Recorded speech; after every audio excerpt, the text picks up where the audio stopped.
T-minus 30 seconds.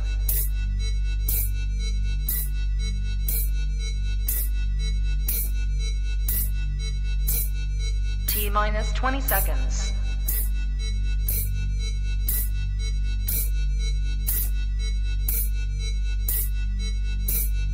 Ten, 9, 8, 7, 6, 5, 4, 3, 2, 1, 0.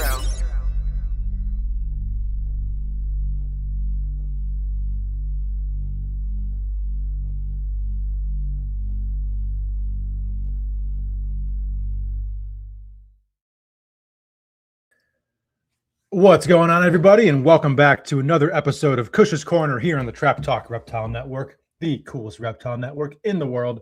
Tonight, we have Brandon Wheeler back in the co-host spot. We are joined by Tony Doerrer of Revision Reptiles. We got a lot of stuff to talk about tonight. Yellow anacondas, carpet pythons, a lot of cool topics to get into. But before we do that, of course, as always, USARC. So USARC is the organization that is fighting for our rights to keep our reptiles, to run our reptile businesses, and to live this lifestyle. Check out usarc.org for everything you need to know about the organization. That site is where you can find alerts to new pieces of legislation introduced either at local or national levels, as well as updates on any pieces of legislation. usarc.org is also where you can become a member of the organization. As a community, we have strength in numbers. The more people that are behind the cause, the better. Tony is somebody who is very heavily involved with USARC, volunteering at lots of different events, and we're definitely going to get into the topic of USARC more at some point tonight. And here we are. Thank you to everybody who is tuned in. If you are tuned in live here on YouTube, welcome. Thank you very much for being here. If you are not already, please subscribe to the YouTube channel. A new podcast drops every single day of the week here on the Trap Talk Reptile Network from some of the best hosts in the game, talking about a wide variety of topics from within the reptile industry. But if you're more of an audio fan like myself, we are on all of the major audio streaming platforms, be that Spotify, Apple Podcasts, Google Play, wherever you get your podcast from, you can find the Trap Talk Reptile Network. A follow and a 5-star review on any of those platforms would be most appreciated. With all that housekeeping out of the way, let's bring on our co-host for the evening, Mr. Brandon Wheeler. What up? How's it going, dude? Trap? Excited to be back on Kush's Corner. You know what I mean? Hanging out, chilling, bringing on our boy Tony tonight. Long time coming. Yeah, absolutely, man. I'm excited. I mean, dude, how's life been? What's been going on since the last time we've done one of these? I feel like last time we didn't really have a catch up moment at the beginning because it was a heavy episode that we got right into. I mean, that was really ready to go. Me co-hosting on behalf of you. That was the Brandon episode. So, oh man, I'm doing great. I am extremely busy. Personal life is insane. Just been going through a lot, trying to balance the whole dad, husband, job, reptile life that we live. You know, which has been super heavy. My wife's kind of on the back end of an injury now, which is cool. You know, there's a light at the end of the tunnel, but she had to have surgery and isn't able to drive until January and wasn't able to walk for like 6 weeks, give or take. I think 4 weeks she wasn't able to walk. Yeah, dude, it sucks, especially with a 6-7-month-old daughter, you know? Yeah, I can imagine. So got to play stay-at-home mom. I'm terrible at that. I anticipated I would have more time in the reptile room. I was wrong. That is not the case. And anyway, yeah, it's wild. But fortunately, you know, she was able to start walking again like 2 weeks ago, and can actually carry our baby from one room to the other and like do stuff. So that was my cue to get back to work. And now I'm just trying to survive through the holidays, and excited for Pomona. Yeah, absolutely. It's gonna be a fun show. I mean, dude, there's nothing like January Pomona, man. It's such a fun environment. So many cool, chill people at that show. It's awesome. I love it. Yeah, I'm ready. And you know, just having fun in the reptile room as often as I can. And these baby Amazon tree boas doing great, and you know, I've been having a lot of fun getting them established, so I'll bring them to Pomona, and then I've got some inlands that I'll have there, and some gelatins. So yeah, Cool. no, yeah, it's Hell gonna yeah. be cool. No real breeding luck with me so far this year. I've seen like one lock. I have some jungles that have locked, but so far, I mean, it's early, but nothing else seems to care. Yeah, this is that time of year where like you have to at least, I'm gonna speak for myself, consistently drill into my own head. It's still early. It's still early. It's still early. It's still early. Ryan Young had to hear about it today when we got paranoid about what a female was doing, and he had to hear about it. So, and by the end of that conversation, I was like, I'm so fucking stupid. Why did I even like? But Yeah. so yeah, it's that kind of in between time before stuff really gets hot and heavy. So yeah, I mean, around here, I'm usually seeing heavy locks at like February. You know what I mean? Like late January, February. That's when stuff's like hot and heavy for me usually. But I want it now. You know? Yes. Well, yeah, that's like for me with the scrubs in particular. You know, I'll have pairs lock up as early as like mid-October sometimes, but like those are pretty pointless locks in the grand scheme of things. But like when stuff doesn't, like it mentally, when I have snakes together at that time and nothing's happening, I'm just kind of like, oh shoot, what's going on? What have I done wrong to prepare them? And I'm like, yeah, you just didn't wait until it's actually time, dummy. Like, calm down, take a deep breath. So yeah, they'll come. Eggs will come. They always do. Maybe not as many as we want, and maybe not the right species, but they'll land. Yeah, no doubt. Well, for anybody who's watching who isn't familiar with our guest tonight, give them a little rundown of who we got on. Man, I love me some Tony. This guy's awesome. He's my best friend. I've known him for over a decade, and you know, he's been in it a real long time, and he's dabbled in a lot of different stuff from carpet pythons to anacondas. He's done more with yellow anacondas, to my knowledge, than anyone else in the United States currently. I don't know of anyone who's had the kind of success Tony's had with yellows. You know, and he would have more, except he tempers it down, you know, to, you know, have an eye for the market. You know, he only produces what he wants, but don't get it twisted. He's got a whole fucking garage full. So he could pump out a lot more than he does, and is careful with his pairings. And, you know, has just done a lot of cool stuff with carpets too. He's doing carpets outside right now, which I'm looking, you know, that'll be a, you know, a fun conversation. And he's got into, you know, he did tegus for a really long time, and you know, went real hard in aquatic, you know, elephant trunk snakes for a lot of years. And you know, he's somebody who's in it with a passion, and he's in it for the hobby, and you know, he's a lifelong reptile guy, and he ain't going nowhere. It doesn't matter if he ever sells a snake again the rest of his life. I promise there's still going to be a garage full of them, you know. And I love dudes like that, to where he's just in it to be in it. And really the best friend a guy could ever have. Basically every single problem I've ran into in the last 10 years, Tony's been through it with me, helped me move multiple different reptile rooms. You know, the guy you call at 2 a.m. if you need a favor. One of those kind of guys. So yeah, looking forward to bringing him on. Well, without any further ado, let's bring Tony on. What's going on, dude? How do you feel about that? That was a hell of an intro. Yeah, that was a hell of an intro. I don't know that I can attest to all of that, uphold to all of that, but I definitely appreciate it. How's it going, guys? Chilling. Doing well. Happy Wednesday. Happy Wednesday. It's almost over. The week's almost over. One more day. So close. So, Tony, for anyone who isn't aware, kind of give us a little bit of a rundown of your backstory, your life and times in herpetoculture. All right. So for me, Tony Doerrer, started with getting into reptiles, obviously, like most people. Got into it young in the families and in the homes, like a lot of us. Mothers or stepmother didn't really appreciate snakes, so couldn't get into them. Finally got out on my own, got into them, and really got into the hobby heavily and probably around 2006 really got into reptiles and stuff like that. Didn't start really doing anything or going to shows and anything till later on.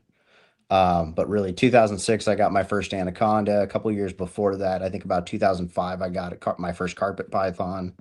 And that was really the first snake to start with. And then I got a tegu as the first really large lizard on my own. And I loved those and just dove heavily from the carpet pythons to the tegus to the anacondas and just really dove in heavy to all of that. And once I started seeing the reptile super shows, I'm in Southern California, so Rami and back then NARBC was in Anaheim, I believe.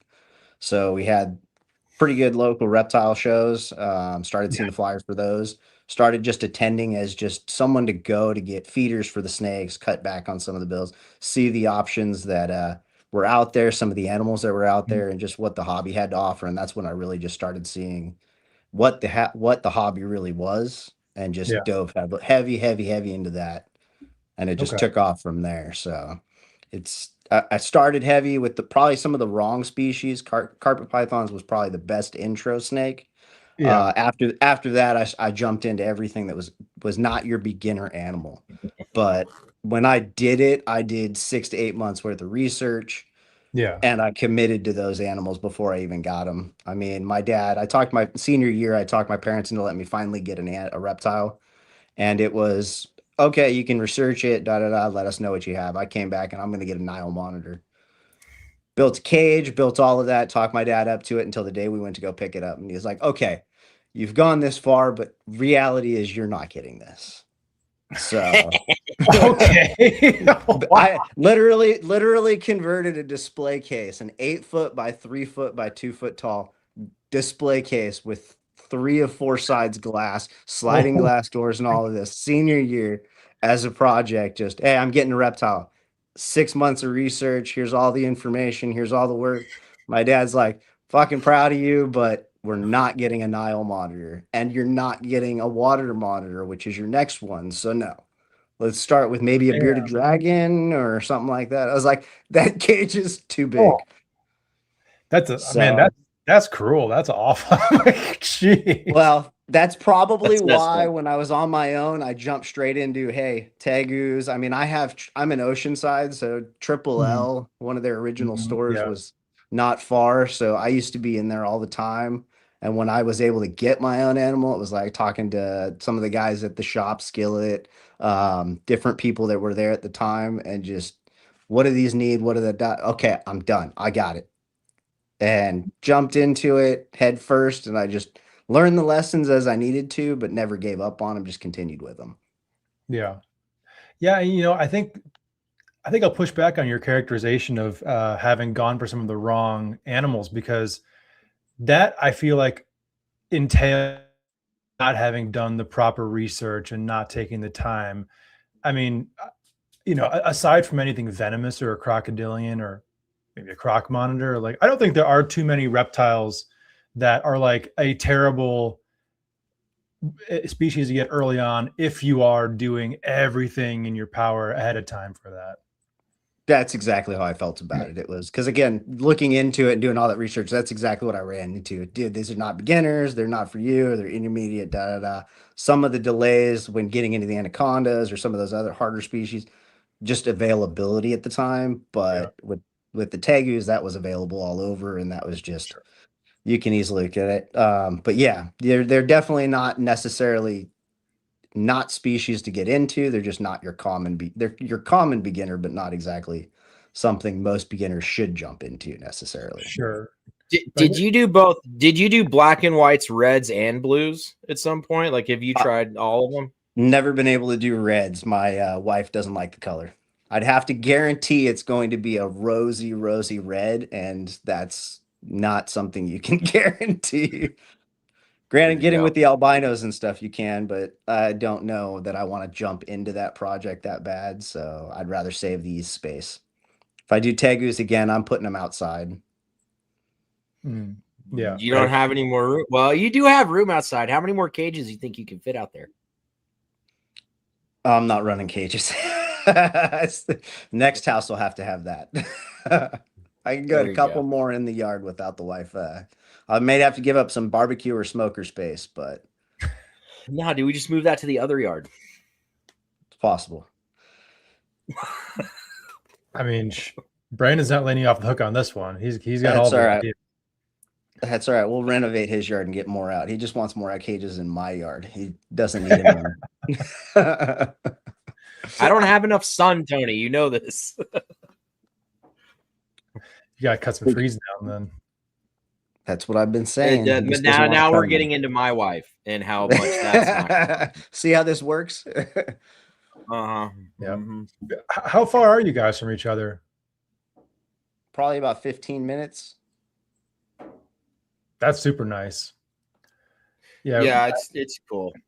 It's Yeah. inconvenient enough to drive and hang out for a long period of time, but it's convenient enough that if we are going over that, hey, wife, I'm going to be gone for a while. I'm either taking the kids or we're hanging out for a while. Oh, I forgot to tell you, I canceled my family trip for Park City, so we're gonna come over for New Year's if that's okay. All right, down. Fuck yeah. There we go. Making plans live.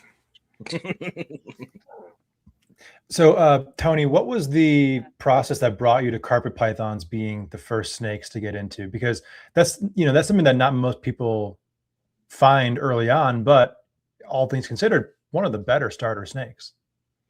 I would absolutely agree. Carpet pythons are a great starting species. They've got a bad reputation. It's really just know that every snake is snappy. Tree snakes specifically are a little more snappy as babies. Carpet pythons, got into that because I had two reptile shops. As I said, Triple L was close, and then we had a place that was over here by the beach that was pretty equivalent. It was Reptile Haven. Okay. And they had a pretty nice setup where they had water monitors. They had all the stuff that Triple L had. They did a little bit more of the import side. I believe they're still the owner's still around, and he's does more birds now and somewhere in Vista.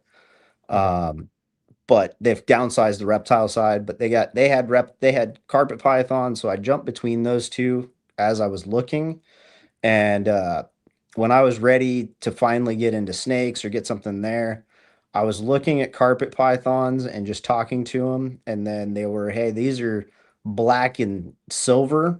But then they get talking with the owner, he was, hey, these are going to turn yellow. These are going to turn black and yellow. It's gray, it's yellow, they're white. There's a little bit of yellow on this. These are going to be neon color. Here's the parents.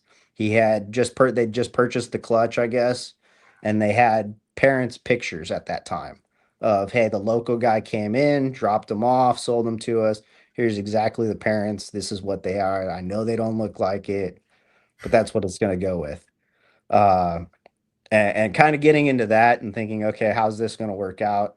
I liked the idea of that change. Those photos were pretty solid, and it was, hey, I'm intrigued. I don't know anything about carpets. I don't know much about them. He gave me the basic care rundown, and then I'm off to the races. It was a reasonable price. I had all the setups. As I said prior, I built display cases that were massive. So in other enclosures I'd converted before. So I had a 4x3 that I was going to put this little baby carpet into. Didn't get told no, that wasn't a good cage, but it was definitely fun to come down every day, go search for the carpet. Where's it at? Learn the lessons of, hey, this might be a little large in some of the areas. Gotta cover these areas for gaps. Yeah. Overall, never had any health issues or anything like that in a large cage. The fear issues, probably because I was more on outside of the hobby and I was more on the just interest side. I filled the cage with so much furniture naturally, trying to make that big of an enclosure look like a junglish environment. I don't think I ever had those issues that we hear a lot about, where it's, hey, they're not comfortable in this cage, you can't put them in this cage. I didn't run into those issues. I just naturally did hey, I got it, let it get in the cage, settle in, watch it. I come in with the flashlight at night, let it run around, see what's going on. And I just went through those just natural reactions of just the interest of watching it. Yeah. And just getting through that was great. And then my brother ended up frying it one day. Hey, we're going to take it outside. Again, I suggested at times, hey, when we're home, they want natural sunlight. Here's a smaller tank. We'll take them outside. We'll go outside, play outside. It'll get sun. We'll take it inside. My brother took it outside, forgot about it for the weekend, fried the a 10-gallon tank with a carpet in it, and just sat all weekend on the side of the house. Coming home from my grandmother's, I got the phone call from my dad. Hey, just FYI, you can't kill your brother. You can't get another snake. Your mom's not going to do it. That cage is too big. You've had too many escapes. This was the opportunity for her to say no. So that was she kiboshed that. That's why once I was out, or once everything was available, it was carpets were a huge interest just because I'd lost that battle before even really getting into them, I think. Yeah. I was interested. I never got to see color change. I think I got 2 sheds out of it, were baby carpets, and I just went down and naturally would watch and observe it. And just that was interesting. And by the time I was ready to get back in another, it was like, okay, this is a carpet python. Wait, why is that a different one in that one? And just going to Triple L or the different shops and then the reptile shows, seeing all the different types, the curiosity of what is this, finding the different websites online, the Nick Muttons, the Will Birds, the old school stuff that was available, finding the forums, got into those heavy and started just reading through all of that stuff and just seeing the different things that were available just opened that kind of portal to carpets. And I dove heavy into carpets. Kind of intermixed them with anacondas as I went through that. Didn't dive too heavy into tegus just because that was a species that when I got them, I did build. I had black and whites, and they were pretty massive. I had a 4-foot male that was about 25, 30 pounds.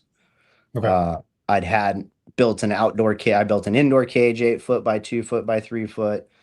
Moved around to apartments and stuff with that. Built an outdoor cage, an 8 foot by 4 foot by 3 foot for him to live. And once I got him outside, it was tough to bring him back in. Got through owning them. I ended up getting an 8 foot by 4 foot by 6 foot. Put that in my kitchen. That was a nightmare. In a single studio apartment. You walk in, that's in the kitchen, and then to the left was a Cage by Designs enclosure, big old 4-foot walk-in one. We had the tegus in there. That was a great cage, flimsy by design for the size, great for anacondas. Some things that I would work on. Great for the tegus to an extent, height-wise, unnecessary. Yeah, sure. But carpets are definitely an interesting one and one that I've always loved and gotten into. Really started with jungles, but once I found Poplins or IJs, whatever you want to call them, that's really where I kind of really liked them, and that was more of my focus. The color, I like the brown, I like the gold palette behind it, the reds, the oranges that are in there. Yeah. And then the granite mutation being one from that. That's, if you're going to go down the morphs, that's kind of one that really captured my eye. I just like the granite pattern, and really it goes to just about any species.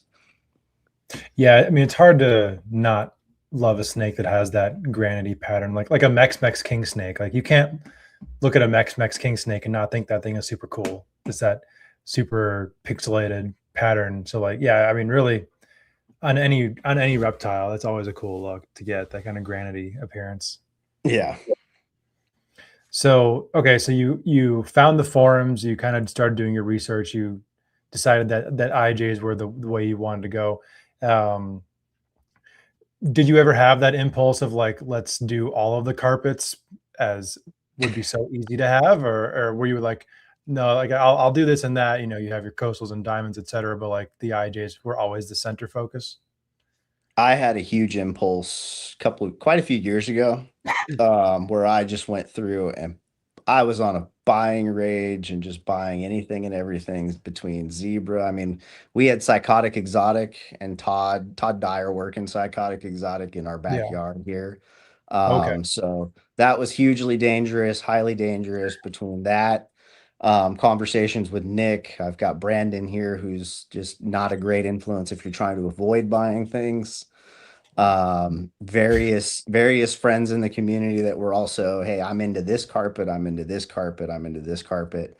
So I went through a heavy period where I just kind of picked up a lot of stuff. I was more project focused, but I did get into a lot of the different variety. I don't think I ever really I didn't ever dive heavy into jungles. That one hit was the worst I ever took. I did have some and I was interested in them, but most of the stuff I had was I got one pure jungle, and then the controversy of is it pure? How do you say it's pure? It's this, it's this, it's that. Hmm. That's where once that stuff came up, I got involved in that stuff and I was a part of the discussions. I was a part of those debates. I got involved in. I mean, I'd gone to bat with Nick Mutton. I've gone to bat with Phil Starkey. I've gone to bat with different people over different discussions, different arguments over those years. Nothing against any of them, honestly, truthfully, respect all of them. But it's just there's where I stood. That's where it was. That was those times. But at that time where that was all going on heavy, it was that, okay, you know what? I started looking back at I like this for this. I'm not into jungles for this. So once I have to explain this is where it came from, this is grandma, grandpa, here's that another thing. Yeah. Okay, now I'm going to start more focus on my stuff or what I'm working with and cut that back and work that out more. So I dove heavy into various things. Coastals, I've gained a high appreciation for over the last couple years, more just by acquisition and chance and friendship and just a lot there. A lot of the stuff I've dove into, I've sidebarred into it specifically from the persuasion of various friends within the community and various friends within the hobby and discussions on that end. Well, But the coastals you have right now are special, man. There's a handful of stuff that I've got right now that is absolutely special. There's absolutely project driven stuff that I am looking to continue and project driven stuff that I have that I'm continuing for someone else as they started projects I kind of acquired and took on the rest of the project and I'm continuing it for that purpose. Okay. So but So some what of them go is special about these coastals then? It's leaving us hanging over here. yeah, Brandon. For me, it's just their story, you know, like it's just there's not that much like old school, legit, you know, red coastal stuff around. And you know, Chuck Poland is the name he didn't want to drop. That you know, who, you know, he just has a special place in the community in my mind, you know, going back in the day from a really long time ago. And it's his work, you know, and to have Chuck's coastals and you know, and he doesn't just have Chuck's coastals, he has other coastals as well. But just the fact that project is continuing, I really want to see what happens with it. The fact that they've been spent their entire life outside and bred outside is also very, very cool. Like, you know, coastal carpets outside. I mean, we talk about diamonds outside, but what about coastals outside? So Chuck kept his outside too then, I would deduce from that. That's pretty cool. For a long time. So I want to see Tony win with those. I want to see those eggs on the ground. Yeah, I mean that gets into a whole other conversation that we'll definitely hit later about the outdoor Morelia. I mean, you guys happen to live in one of the only places in the country where that's even something you could think about doing. So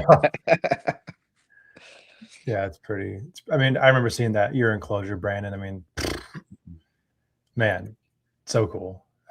Man, I like Tony's better. I like Tony's got a better setup. Like if I redo it ever and like have to start from scratch, because mine is permanent where it sits. Like I can't move it. I planted a tree in the middle of it that's rooted through the bottom of the cage. Like it is not going anywhere. So if I ever have to move it, I'll completely redo everything. And he has a way better outdoor setup for the diamonds and the coastals. So I'm sure it's going to work.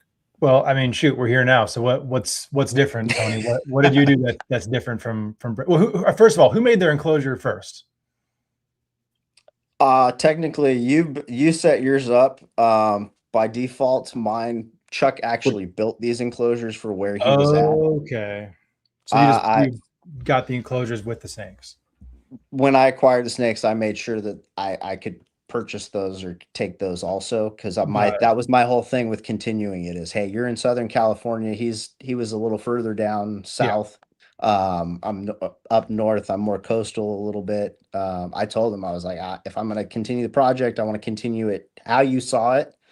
And then before picking up the cages, I reached out and I was, hey, by chance, are you getting rid of those outdoor enclosures? Because if you've already had them outdoors, I'd rather continue exactly what you've been doing.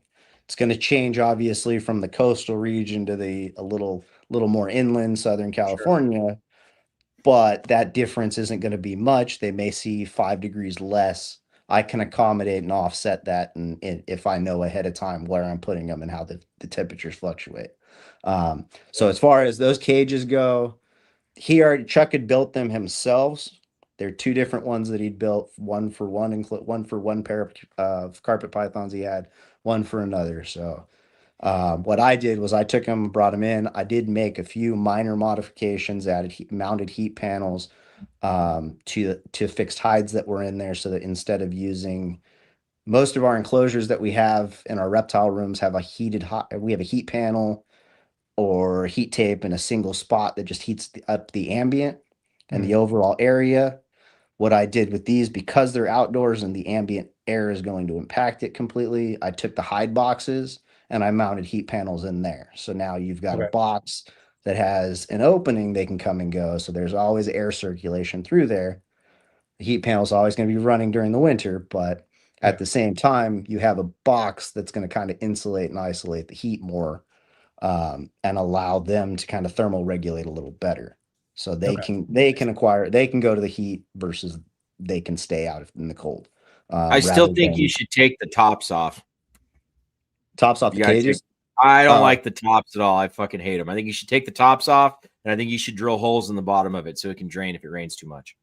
Oh, I'm already looking at 2.0. I've understood the changes I plan to make when I build new ones. It's just I'd rather do bucket bottoms for drainage and plastic and stuff like that. And there's a few things I'd just change, but overall, that's the way I address the heat is boxes with the heat panels mounted in them, and then of course the enclosure has multiple hide spots also. So if they don't want to use, it's not that they're stuck to, they have to go to the heated hide to have a hide that they're Yeah, secure. sure. So they've got multiple hides, multiple levels, um, and then it's outdoors. So Chuck had built it's an elevated on legs stilts kind of thing. And then think of an outdoor chicken coop, so to say. It's an elevated actually an outdoor rabbit hutch. Okay. That's basically what you're looking at, of various sizes. Okay.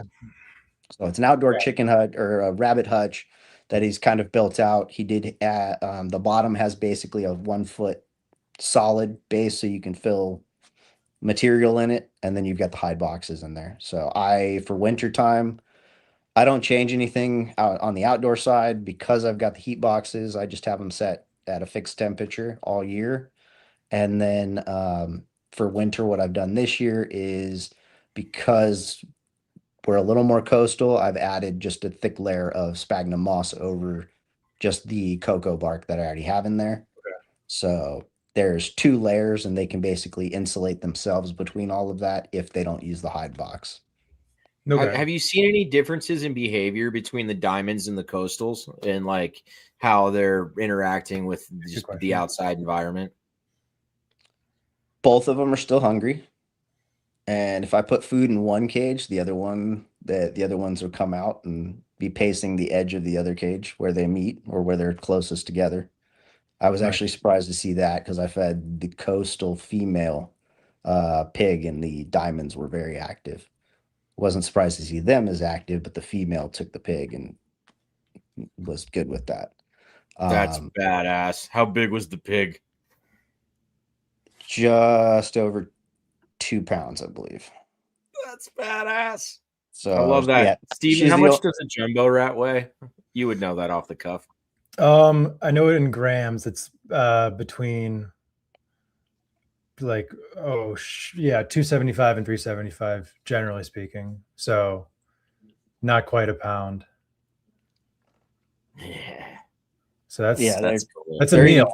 They're eating footballs. Coastal. They're the first time I did it, I was a little curious afterward, or scared afterwards, but What that's what go time ahead. of year was that big meal? She just had one about what, 3 weeks ago, 4 weeks ago. Okay, so not hot necessarily. No, no, and the females I'm that are terrified. outside. I've got two I've got two carpets She's a big outside. ass snake, dude. She's a big She's coastal.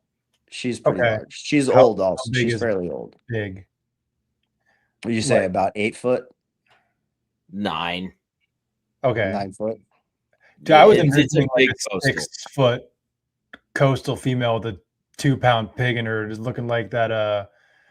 Like No, no, no. I'm not like a trying to bird kill with him. yeah, like an alligator or something. Yeah, She did. It did look off. It did look off at first like a large mule. I mean, we see those photos occasionally from Australia, yeah. and it's similar to one of those. Not quite the kangaroo, but good size. But I'll tell you, within 2 days, she was back to normal size. So she'd done that full decompression of everything, and Wow.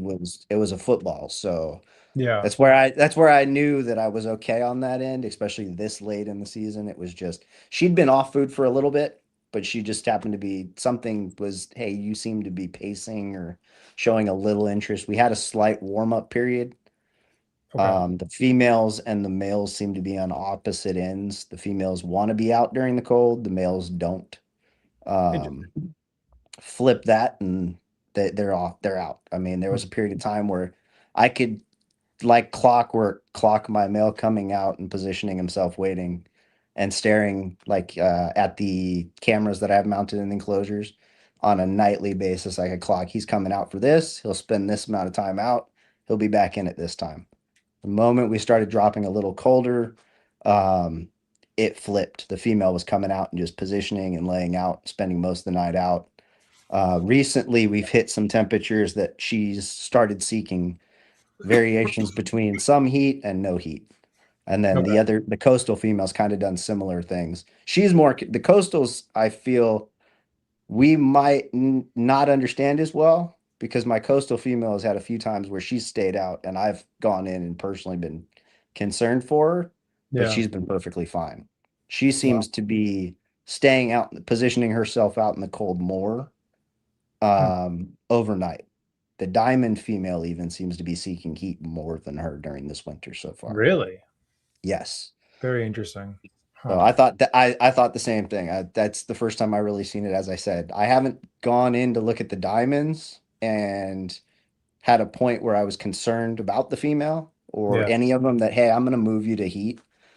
The coastal female, I hadn't seen her for I think 4 days and we were down in 44, 37, 36 at nighttime overnight, and she'd been in the same spot. So I was starting to, hey, you're not really moving. I do have insulation. You're tied. You're in a cork round that's pretty tight, but I'm coming in after day 3. I touch you. You're pretty cold to the touch. So I went in and I kind of encouraged her to come out. She slowly came out, of course, because she's cold, but Right. no issues, nothing like that. Put her to the heat. She spent a few hours on the heat, and then she ventured right back to the log, and that's where she's been. So Wow. What Very a cool. trip.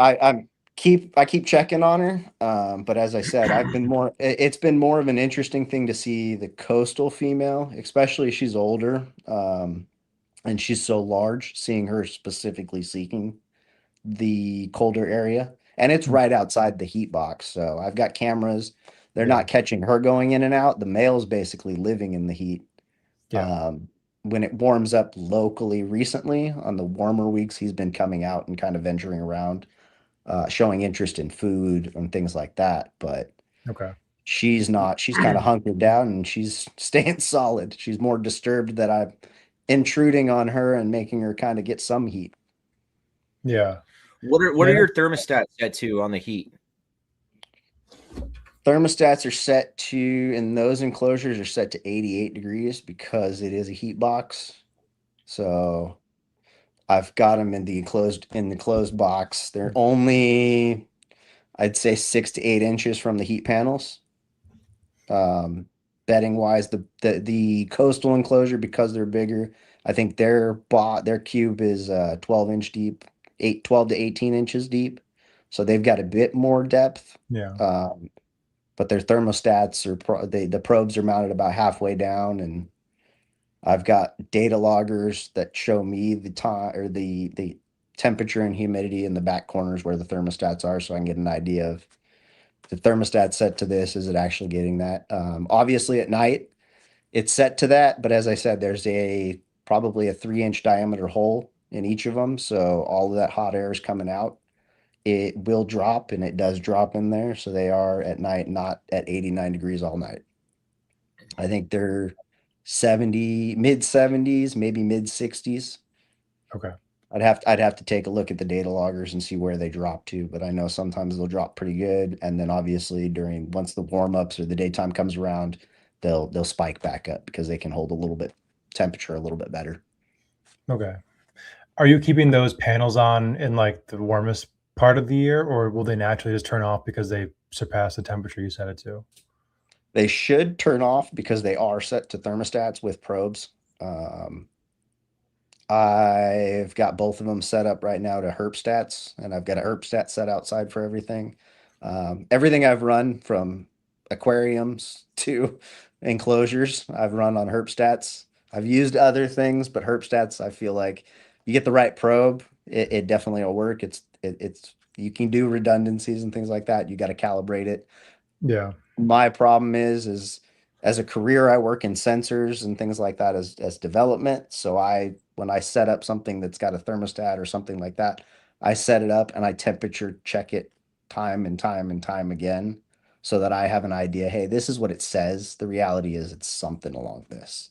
Yeah. And that's why as I mentioned, I have data loggers, thermostat temperature data loggers. They're really just weather loggers. I went online, searched wireless weather loggers so that they could tell me temperature and humidity, Okay. because I wanted to know, hey, I've got these many cages. I'm setting up a new room. Every corner of the room is going to be different. Every area is going to be different. I've got multiple species. Let me set this up so that I can get an idea of what's going on in reality. Sure. And by nature, I've just kept those, and now I set them up. And if I set something new up, I use them. And that's been very helpful to kind of calibrate against the thermostats and the different thermometers or temperature gauges and things that we're using or that I've used. Okay. Very cool. I So, will, sorry. I will shut them off if we're in midsummer. Again, I'm somewhat coastal. We will get periods where there's never going to be a time where we're going to be under 90 degrees or 75 or so. I may shut them off, but most of the time I will leave them on. The last year I have left them on, and I don't plan to shut them off. Okay. But if we're Southern California, hey, SDG&E, save some time, save some money, and get some money back for this period of time. Those things are getting unplugged during summer. Fair enough. Very cool. Brandon has a comment here, question. With it being that cold, have you cut off food yet, or when do you plan to cut it off? I have cut off food. Naturally, I typically cut, because I work with the anacondas, I cut them off early. The carpet pythons, I try to keep on the same schedule, and I cut off right around there unless the females are looking. Females, I'll drive a little bit longer, specifically because they may need that extra development. And then I will actually feed a female in breeding season. If she looks like she needs food and she's thin and she's not interested in stuff, I will feed the female. And I won't necessarily do a tiny meal. I'll do a mid-sized meal. I personally feel like in some situations that encourages the growth and kind of kicks things off. Okay. So I will do that, but most of the time I'll cut most food off October, November. So Okay. I gave that one, all my carpets have been cut off. I gave that one coastal female a large pig, and that pig, just because she was at that point where she just looked like she needed some more food. Sure. She'd just gone through, she'd been active enough prior to that. We had a warm-up stint, and I was, okay, I can give you some food. And as I said, it must have been a good decision in my opinion, because within 2 days she was back to normal size. Yeah. And she was when I messed with her in the log, she basically shit on me and said, "Here, leave me alone."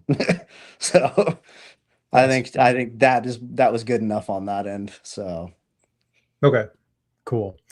So earlier Brandon mentioned that he didn't like the tops of the enclosures. Are they like solid like a rabbit hutch? no, it's exactly like a rabbit hutch. What he doesn't like is one of the enclosures has the clear panels over the top of it, so it Okay. allows more sunlight into it. Okay. The other one has the aluminum solid panels over it to Okay. prevent sunlight and anything through it, so it does cause the shade. But I Yeah. think he wants the panels off because then they're naturally exposed to the sun, the water, the rain, and all of that cycles. Gotta make it rain. Like rain. Rain. He likes water. As a plumber, he likes water. That is true. Water in water where it's supposed to be, I would assume. Hey, I could say that during the rain, they have been everybody in their rooms, or hey, with the reptile rooms, we're all, hey, it's raining, put your stuff together, or hey, they're active. They're naturally understanding the rain is coming and going as it is, so they don't need to feel it. The humidity in the air is saying more than enough to them. And that's kind of where I stand. We don't need the moisture, we don't need the saturation, we need the Yeah. humidity is what says it. Brandon, what say you? Brandon Yeah, says he's right, saturate but the shit still out of rain. it. I would make it rain, you know? Like, you've seen my emerald setup. I like rain. Yeah, very true. And I'm jealous of his sunshine because I don't have enough. That's the main thing is I just don't have any sun in my freaking yard, and I can't get the sun for more than like 4 hours a day, and I just don't think it's enough. And I want him to just bask straight in it, you know. And I don't know. Yeah, no tops.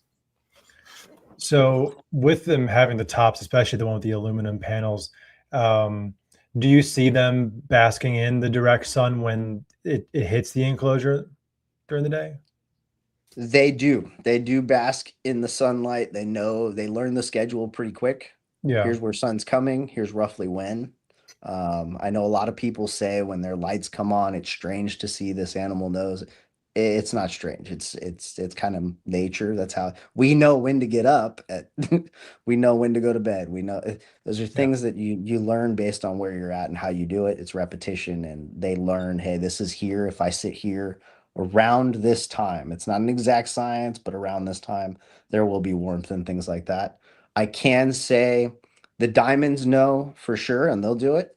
The enclosure that has the aluminum panels has much more shade and Yeah. has very limited access to sunlight. Now that Okay. I recently moved it, so they have more, but previously where they were located, they definitely had limited access, and they did they did bask less frequently. Okay. They utilized their heated hide more, Hmm.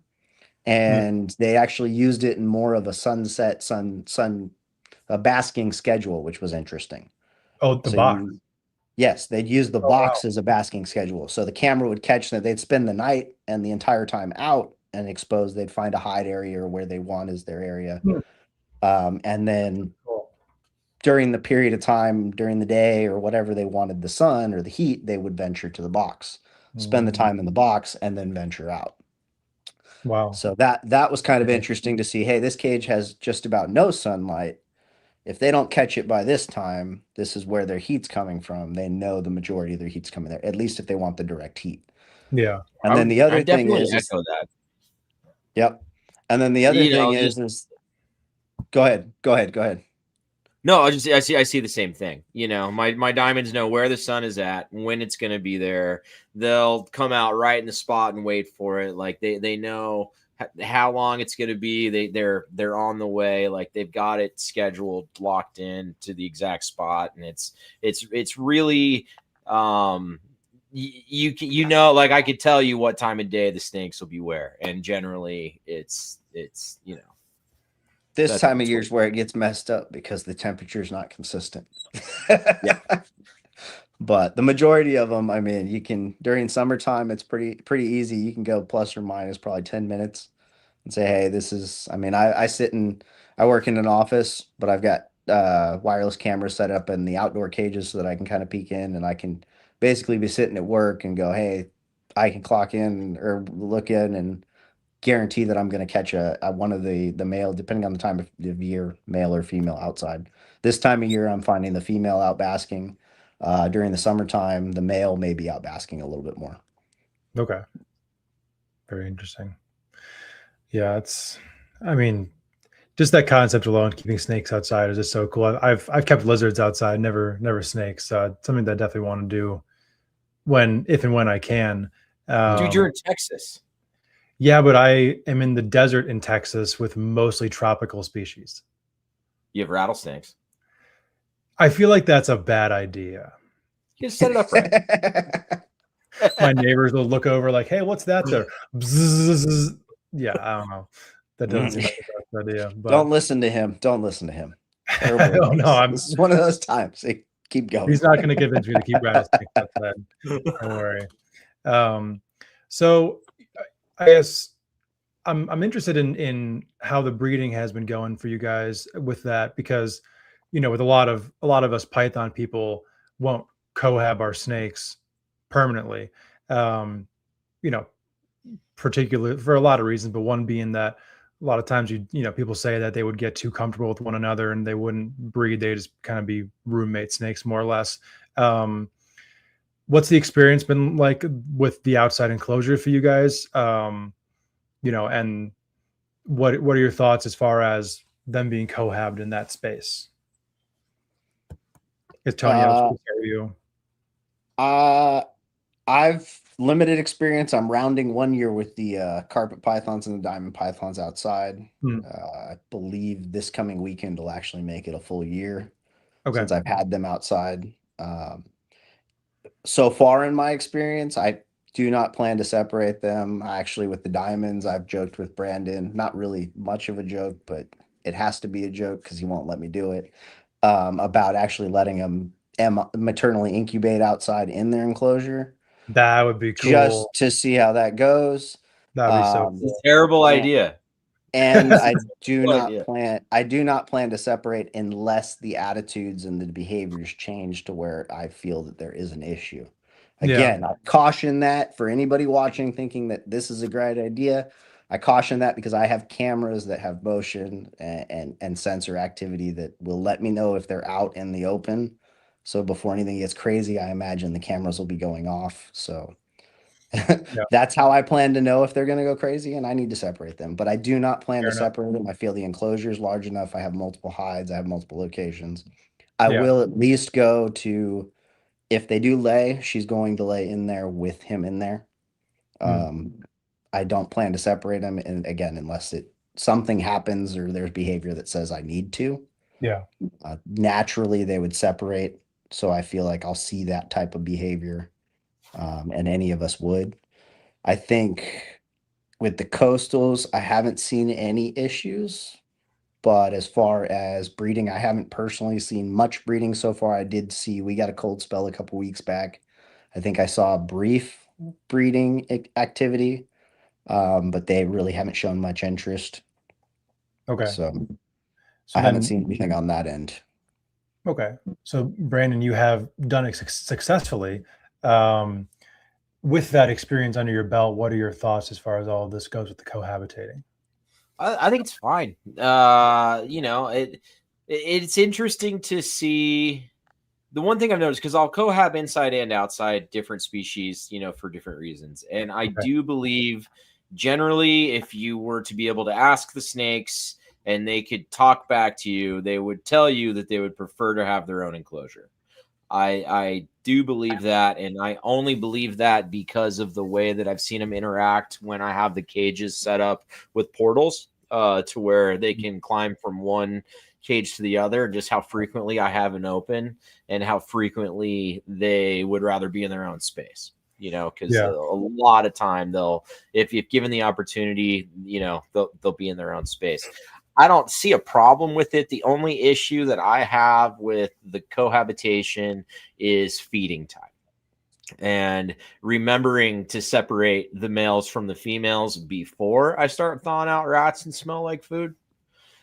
You know what I mean? You know what you because a lot of times I've had my hands all in rats and I'm do, and then I'm like, now I got to feed the diamonds and they're together. Fuck, Yeah. Separating, pulling a snake and putting it in its own spot, when you reek of rat is a bad time. Yeah. Yes. Yeah, that would be the one cohabitation. Well, that would be one of the big ones that you have to plan ahead for. We all have plastic tubs, so that's what saves you. But yeah, if you don't think far enough ahead, as I say, I mean, they can smell it. So you have to separate them. They get in that mood, especially if they're in the same hide box or something like that. The slightest movement, they'll tag each other. Yeah, and So it sucks. It sucks because I've it totally sucks done that- it. I've totally done it. I've had the male in a different spot than the female and been like, okay, I can totally get away with this, and I'm going to do the bad thing you're not supposed to do and feed them both while they're in the enclosure. And one will finish way earlier and then go find the other one and try to eat its rat. And it should be avoided at all costs. I don't like doing that, but otherwise, I think it's cool. I think where we go wrong or we struggle in the hobby with the cohabitation and what I'm trying, or at least trying to do going forward, we bounce pairs around. So if you're gonna pair something with multiple stuff, don't cohabitate. Like the diamonds that I have, the coastals that I have, those are cohabitated. Those are not seeing.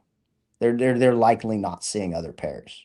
They're gonna stay together. That's the pair. That is the pair. So their enclosure's large enough. They're not going to have to worry about that. The feeding, obviously, I have to keep that in mind, and that's what we need to keep in mind. But for stuff that I'm looking to breed or project wise, long term, hey, this is going to go into maybe multiple areas.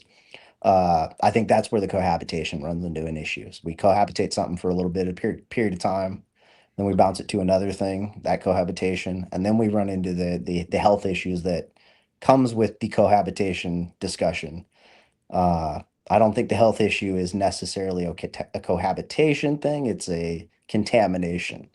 Because those are kind of two different. They're along the same lines, but they're somewhat separate topics.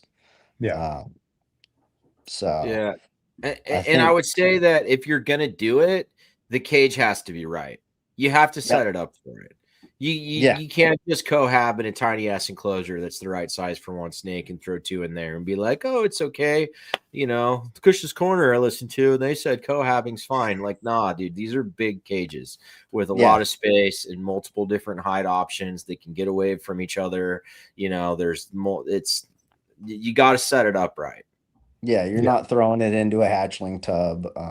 I do it with anacondas. I do it with various species. And again, it's enclosure size is the biggest thing. Maclots, anacondas, things like that. Enclosure size, and then know your sex. Sex can be the biggest problem. If it's not a health thing, somebody's not sick getting somebody else sick, it's going to be you've got the wrong sex in there and somebody's not happy. In most cases, some species you will have hey, male and female do not want to be together right now. So those are some species that you really just have to cautiously cohabitate if you're going to try it. But for the general species, carpets, anything that I've worked with, at least carpets, Morelia within various subspecies, the Maclots, pythons, the yellow anacondas, green anacondas, tegus, elephant trunk snakes. It's really the contamination is everything clean to start with, and then feeding separation along with you got the right sex. Yeah, no doubt. But if you cram it in a small enclosure, we can't all fit in a 10 by 10 room. We're not going to get along very well. We can cohabitate. Are we all going to cohabitate very well? No. You need a house. You need different space. So that's kind of the rule of thumb that I follow. Yeah, no question. The last thing I want to ask both of you guys about before we move on to the anaconda topic is about the next outdoor enclosures. So you guys have both alluded to like changes you want to make. What are some upgrades that you want to do from the current way you have your outdoor setups? Tony, I will start with you on this one again. If I were to do mine, I wouldn't go with a wooden bottom. I'd leverage some of the larger plastic tubs that are available now. I'd still go with a stilt style raised enclosure framed out bottom, but I would have a plastic tub installed with it raised up and supported with the base, then wrap it basically like a fish tank kind of thing so you can't really see it. And then from there, I would take some of what Brandon really wants and just give part of the hide open. I'd probably divide the lid that I have over the top of the enclosures right now to half so that some of it is exposed to direct water and rain. The caution I have for anybody looking to do that, the advantage to having the tops that I have right now that Brandon is not thinking about is it is an added insulation layer to prevent additional ambient heat from escaping. If you take that off, you have no top backing. It's not a huge stop, but it does prevent, think about steam rising in the morning when you walk out and look at your jacuzzi. If you have a jacuzzi or ever walk to a jacuzzi, that steam is rising. Now put a lid over the top of that. It has to hit that roof and expand outward to go around. There is a layer that is built up to maintain a certain ambient heat within the top end of that. How much of a difference does that make, though? It doesn't make a huge difference. So that's why I said I'd open it up. My thing is it's just below my fence line. It also it drops the bottom end below the fence line. And then the enclosure itself is below the fence line. So I'm not exposed to, if we have a windy evening, I'm not exposed to all of that cold wind consistently pulling all of the heat out. My yard is basically like a somewhat of a, basically imagine your doghouse in a yard, that in a windy yard with a chain link fence versus having no roof on it with a chain link fence. Yeah. That doghouse with no roof is going to freeze. It's going to be the exact same temperature within seconds of the outdoors, within the first couple gusts of wind. The one with a roof is at least going to hold some heat. That dog can hover in the far corner between the 90 degrees cover there, and it will produce its own heat and maintain some heat. Yeah. Because now, but isn't your hide box the doghouse? The hide box is the doghouse, but it's a doghouse within a heated doghouse is the thought process. I have added the extra layer of, we all say, hey, you don't want to, you have to have heat. So now I've said, okay, I have heat. And within 6 inches of my heat source, I'm guaranteed I'm going to at least have 10 to 15 degrees plus. So no matter how cold it is outside, my heat source is pumping 89 degrees. Within 6 inches, I should have 10 degrees of that. Yeah. At all times. I don't give a shit if I'm wasting electricity. Now you put that inside the doghouse and put the roof on top. Guess what? I'm not wasting as much electricity. I'm using a little less energy to keep that 10-degree difference. Well, guess what? Now I can get 15 degrees. It's a small amount because it's, again, I don't believe you. Corner. You don't have to believe me. Hey, let's pull out the data loggers when you come back. Figure out. Well, to do that, you would have to one without a lid and then one with the lid, and then you would have to compare the two. New Year's, let's put the data. Okay, sidebar. We got. All right. Remind me of New Year's. We got a project. I know where I want to put the data loggers and test this. Okay. I can test this. That's fine. Whole year's worth of data. So Brandon, now you have your rebuttal time. What are the changes you like to see in your outdoor enclosures? I want to move it, and I can't. And I would like to. I don't want it planted with a tree in the middle of it anymore. I want to be able to move it. I want it up on casters. The sun hits my yard in different places at different times of year, and I can't cut down my trees. So the only thing that I could do is move my cage, except right now I can't move my cage. So we will be doing a remodel in my backyard. So what I'm going to do is get my backyard redone so that it's ready to rock and roll and prepared for possible carpet fest in the future. And then I am going to copy and paste exactly whatever Tony is doing, and I will put it in my yard. It was a very big thing you just kind of glanced over there, Brandon. Carpet fest? When's that happening? Dude, I need to put a lot into my yard before it's ready to go. You've seen my yard; it's fucked up. The trampoline's got to go. Everything's got to get leveled out. I got to get a bunch of Morelia guys at like 3 a.m. completely hammered, getting on that trampoline together, breaking it. Oh, it sounds like the best part. It sounds like a great time. Yeah, it's not gonna. It's done. It's got to go. That thing's got to go. New trampoline. It's done. No trampolines. Shit. No. Hot tub, Steven. Hot tub. Hot tub and trampoline. Get you trampoline into the hot tub. Yeah. Why don't you just jump off your roof into the hot tub? There you go. Put a pool in. No. Oh man, that's fine. We have a kind of question / suggestion about outdoor enclosure. So what about an insulated slab patio with the posts for the frame cemented in? I would assume for a larger enclosure, I would have to assume so, but you could totally do it. Yeah, you could totally do it. It would take a lot of work and a little welding skills probably, but you could totally do it. It wouldn't take any welding skills. Depends on what you want to do. It'd be cooler if you did. Yeah. No, a slab of cement would work. As long as you're just going to keep in mind the cement's going to get cold. So just like your house, you're going to want to add layer of that to add the insulation. But that actually would be ideal. But I'm not laying slabs of cement in the yard, and Brandon's not going to let me lay slabs of cement in his yard. I keep trying to talk him into it. We'll line the fence. And I have a cage that's kind of like that. So my retic cage has a cement floor. Yeah. And Tony doesn't like it. So we're gonna end up making I like it. Probably more of a bioactive bottom, I think, is what we decided. So there's a lot of work that needs to be done there. But I'll tell you that I'm noticing things with my retic's skin to where not really blistery, but like kind of like you can tell like when she's ready to shed, like she's ready to shed.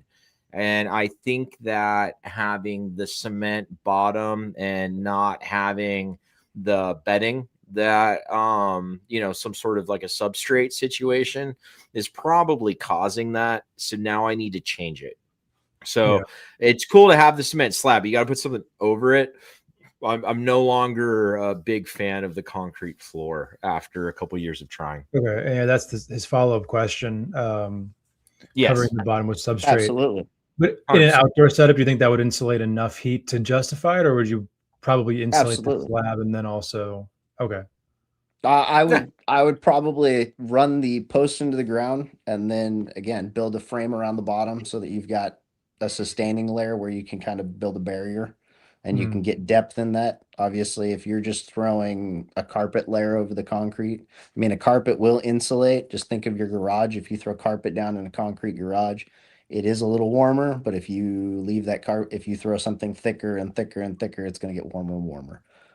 So if you can build a barrier layer, that would be best. Because again, the other thing is I would build 6 to 10 to 12 inch depth barrier layer. Naturally, it adds the ability to burrow.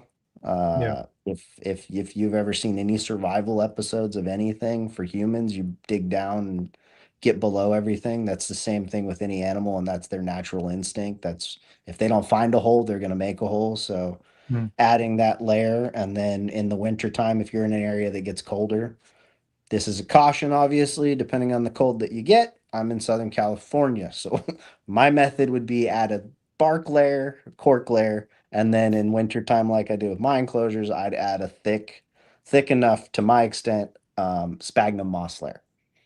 Because that basically acts as insulation in your walls. Naturally, it's an insulation. So they could go during the summertime, they can naturally get under the cork if they want, cool off from that or heat up. And then wintertime, the natural heat will stay in there. And then at the same time, you get that insulated layer. Same could be done for concrete. Concrete's going to get colder faster than wood, but depending on the thickness of wood, depends on how much heat it's actually going to hold. Concrete may get colder faster, but once it gets heated, it's going to hold that heat. Yeah. It'll also, in the case that you're building that, it'll be beneficial because you don't ever have to worry that your snake burrowed out. True. You can also, if you plan it far enough in advance, I would recommend build the cage around, run your chicken wire or whatever netting you have all the way down, and then concrete, because then you can fix that wire in place so you'll never have the issue of it coming loose at the bottom. Good call. Just a recommendation, or if you do them, run a bead of concrete around the bottom of your layer anyway, because again, it'll hold it in place. Yeah, good call. Yeah, in the past when I did outdoor monitor cages, line the bottom with like a couple layers of stone, similar kind of concept of not letting the animals burrow out of it, and it definitely worked. They weren't messing with that at all. So yeah, I think when I did my outdoor tegu cages, I dug down 1.5 foot and I did 3 layers just folded over chicken wire. And then boards and everything to build around that. But yeah, it was, depending on the species, I would recommend taking into consideration the species you're working at. Some naturally dig and burrow more. So if you have a species that's going to do that, maybe make it twice as deep. yeah, If you have a species that really just doesn't burrow or dig very often, then you don't necessarily need to dig 2-3 feet deep. Keep that in mind is what I would recommend. sure. No reason to overdo it to an extreme degree for no reason. Cool. Well, I think right now we're right about that time to hit the commercial break and definitely get into some anaconda talk. So sit tight, everybody. We'll be back with you guys in a few minutes.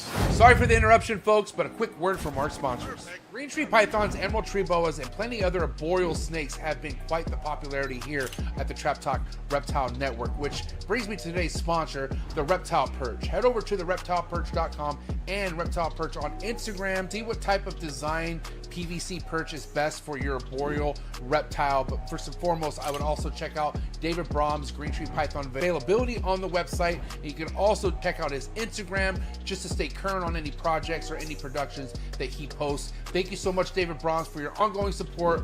Looking forward to seeing what you have to show in the 2025 season. When you think about building a good community and being a leader of that community, nobody comes to mind better than Mark Hager over at Texas Chondros. That's right. Make sure you head over to TX Chondros on Instagram and also head over to Mark's website, see what he has available green tree python wise, and be ready for quite the 2025 green tree python breeding season out of Mark Hager. He's a veteran in the green tree python game, one of the best and nicest breeders in the green tree python game. He's been putting on the whole state of Texas for as long as I've known him. So if you want to see all the amazing other chondro keepers out of the state of Texas, another good reason to go follow Mark Hager over at TX Chondros on Instagram. And again, head over to his website, texaschondros.com. You can find all the links in the description below. Thank you so much, Mark Hager, for supporting the trap. Cheers. One of the biggest growths we have in the reptile industry today are the rare species of reptiles that aren't worked with. That's right. That's why I went ahead and partnered up again with Brian Susan over at SUNDOWN Reptiles. Brian works with species such as kahua geckos, gargoyle geckos, all species of tree monitors. He works with abronia and many other cool species geckos that you can check out all on his website. Head over to sundownreptiles.com, see what he has available. Brian's one of the best doing it in the reptile industry today. He's been on the show multiple times, so make sure you check out all of Brian Susan's episodes on Trap Talk Reptile Network. But more importantly, for the highest quality of captive bred reptiles, make sure you head over to sundownreptiles.com and make sure you give him a follow on Instagram. Thank you again, Brian Susan over at Sundown Reptiles. One of the things I love about being a part of the reptile industry is all the learning, okay? Learning can be fun, and I can prove that to you.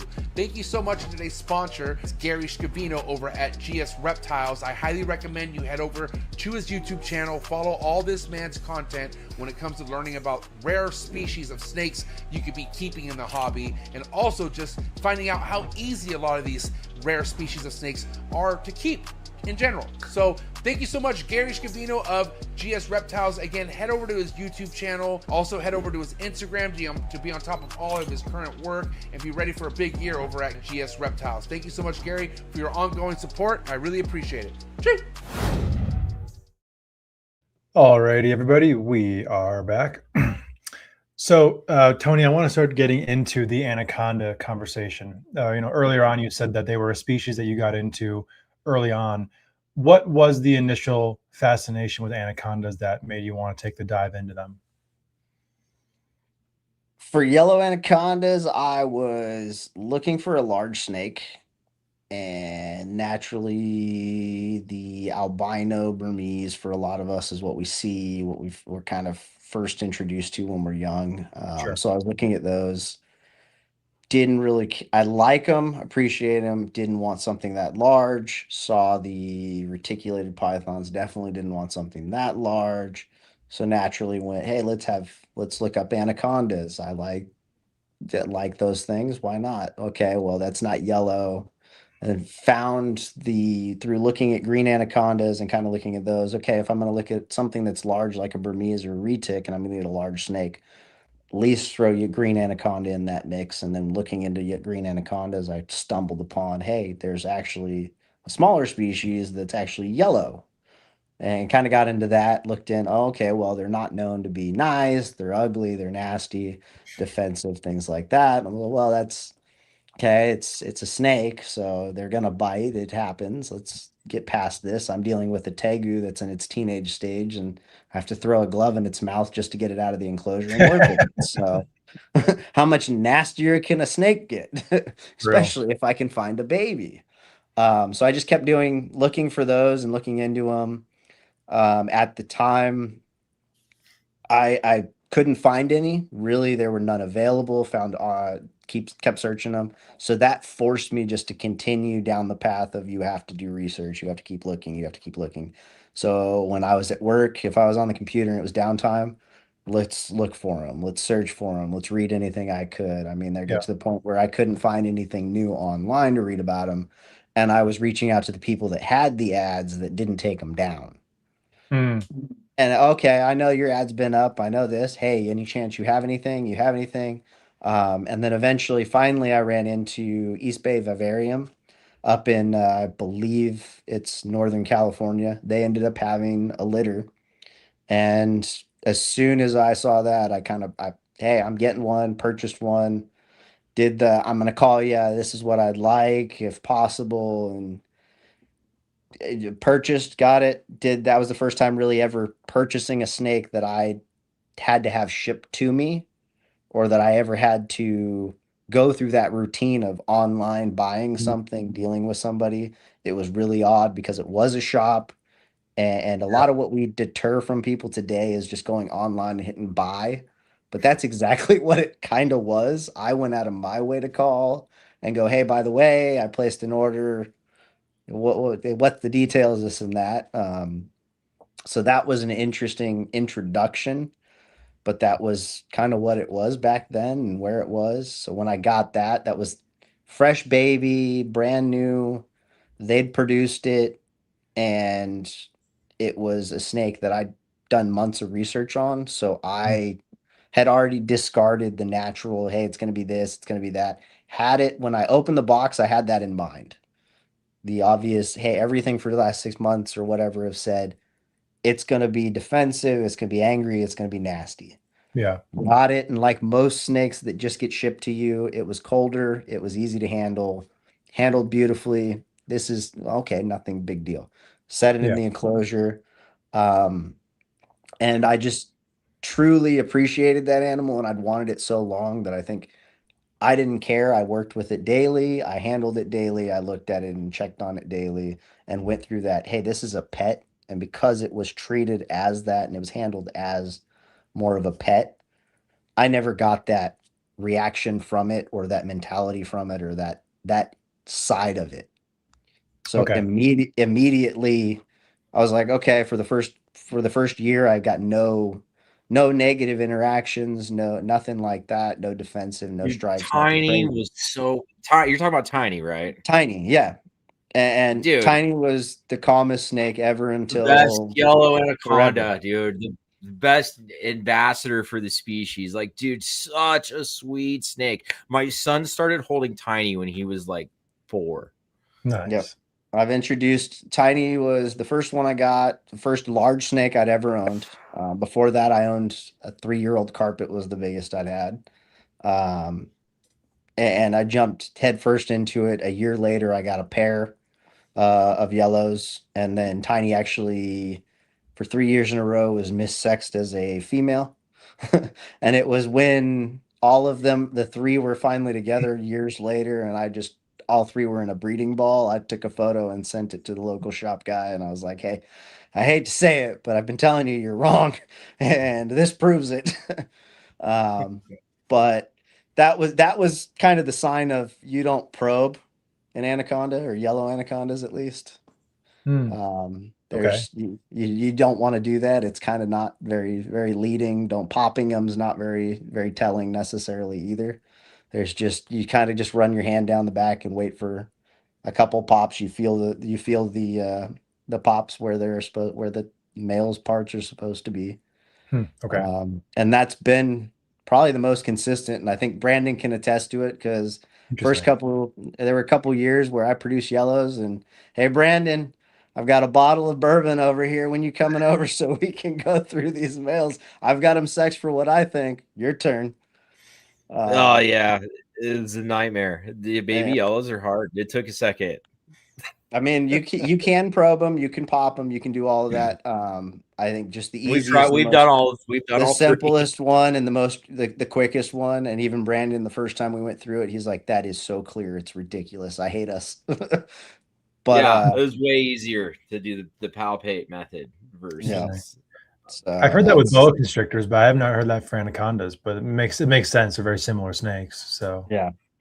So I think Megan's the one that gave me that one right off the bat. And then I heard it from a couple other anaconda okay. people too. But as I said, we probed them, popped them for years prior to that. And there are a couple litters. We got all females except for like 1 or 2 males. And it's Yeah, an we were interesting wrong. one. Yeah. Yeah, there were a few that I'm sure we were wrong. Thankfully, I mean, through all of them, I've built up to where I've wholesaled to local shops in the beginning and then gotten to the point now where, okay, I don't do that necessarily as much. If necessary, I will. Thankfully, I don't breed to, like Brandon said, I think in the intro, I have got to the point where I like the yellows. In the early days, I wanted to breed just to be able to produce.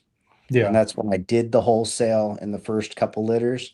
I've gotten to the point now where I produce based on I want to produce something and I've got a target. And I'm willing to sit on those for the next 5 to 10 years. And Dude, Brandon can he attest to that. is. He I will is. slow He roll them. really I is. don't need to move them. I'd like to move them, but Yeah. Yeah, to my house, every time I'm I come not, over, you're like, no, pick a that's, pear, Brandon. Pick a pear. no, that's your own doing. You want that for you. You've been wanting that, but um, I I've slow rolled it because I don't think everybody needs to produce them. You don't need Mm, hundreds of them. They don't need to be out there that much. They are a species personally that I think should be higher up in the community and should be more popular.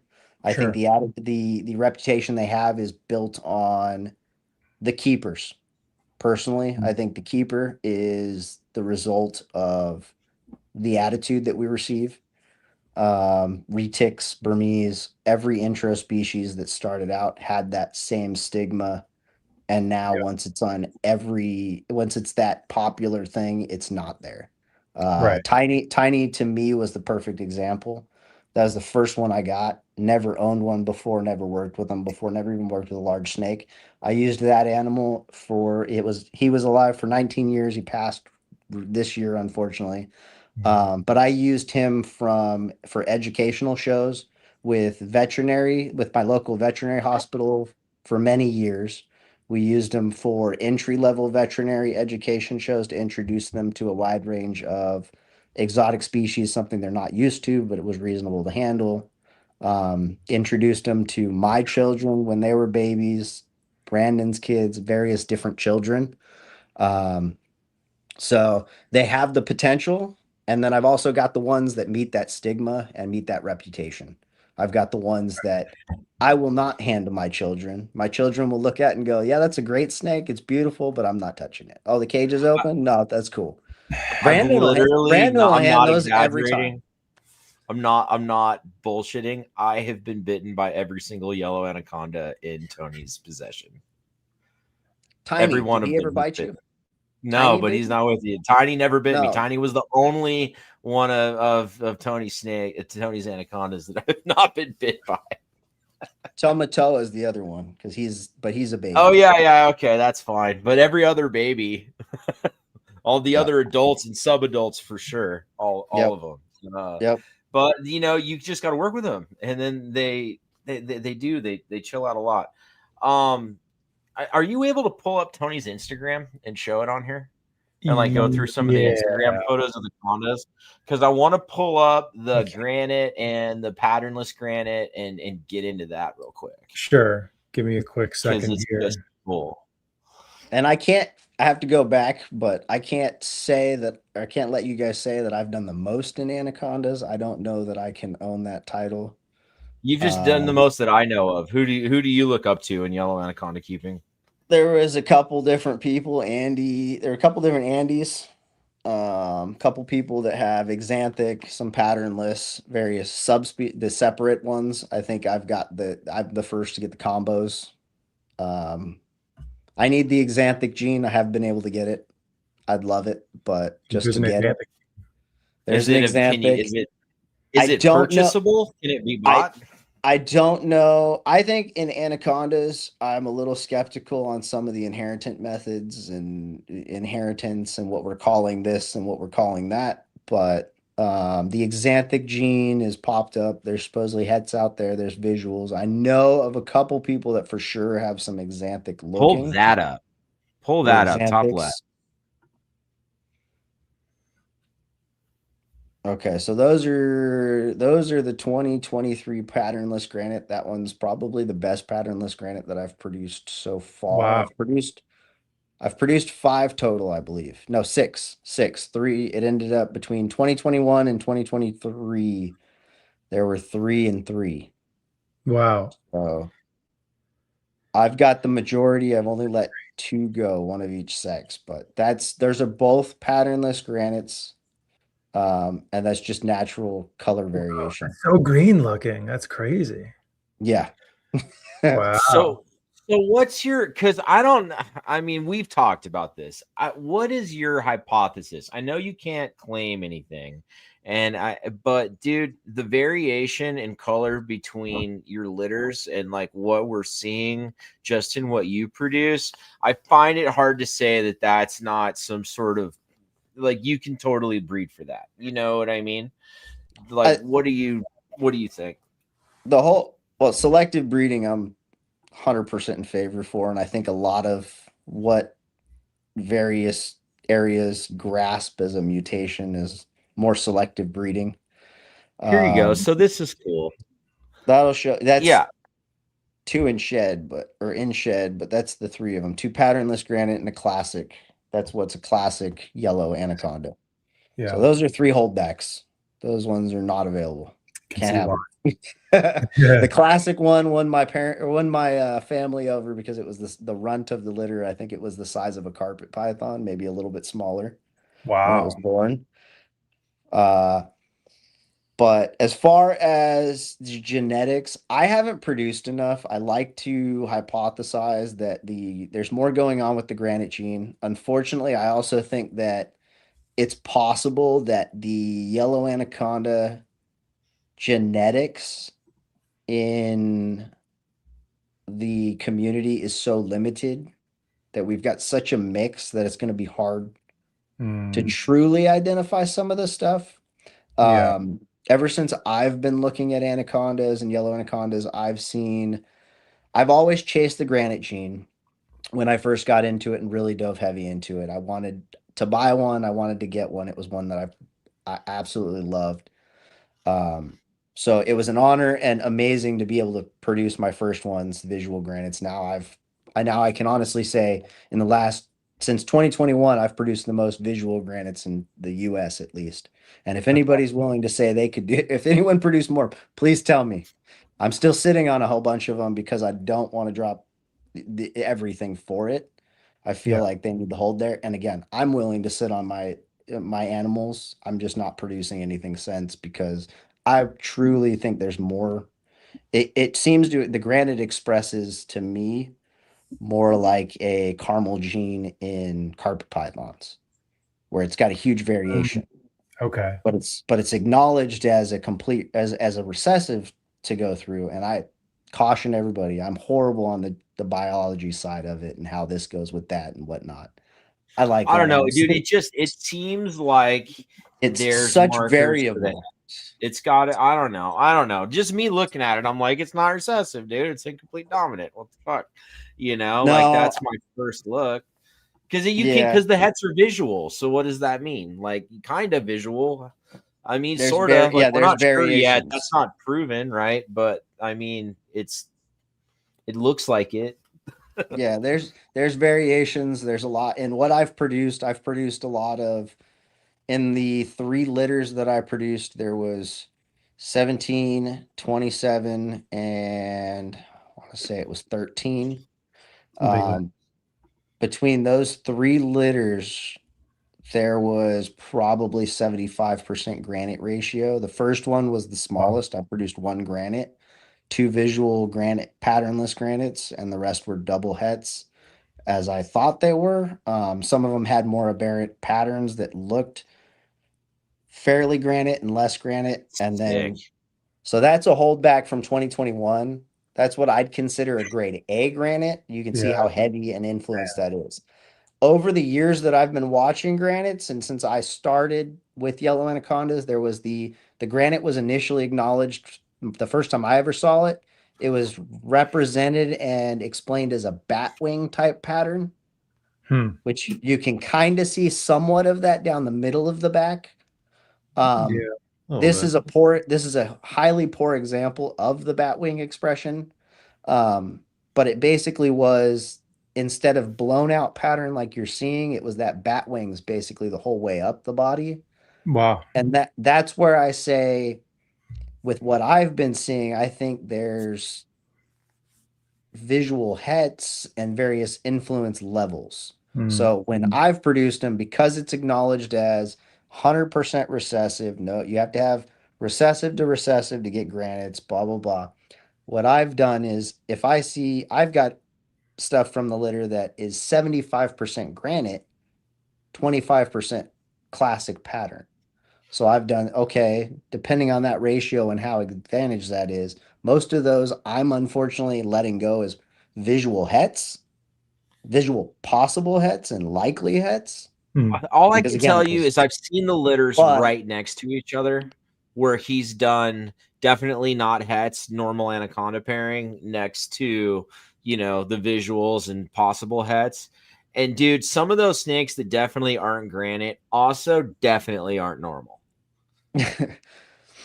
yeah, we went through and it's like, okay, what do you think this is? He's like, that's definitely a granite. Okay, well then what is this? Fuck. Like if you have to guess whether or not something's a granite or a normal compared to like the really granite stuff, like what you're seeing here, like there's something going on with that. Like there's some that you're like, we're calling this normal, right? Like, I don't know, are we? Like what is it?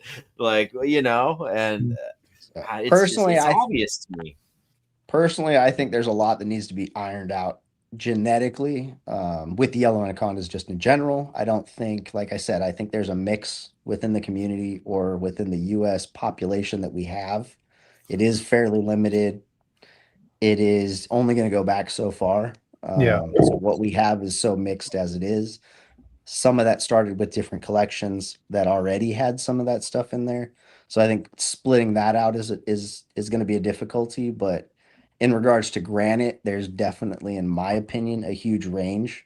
So when I advertise anything that I have or I share my stuff, I typically will mention it on a grade, or if it's something that I have available and I'm questioning, I'll put it as a possible head or a likely head. Hmm. Um, And again, it's because it'll show the tail end will be granite completely. You'll look at this granite pattern and go, oh, okay, that's clear granite.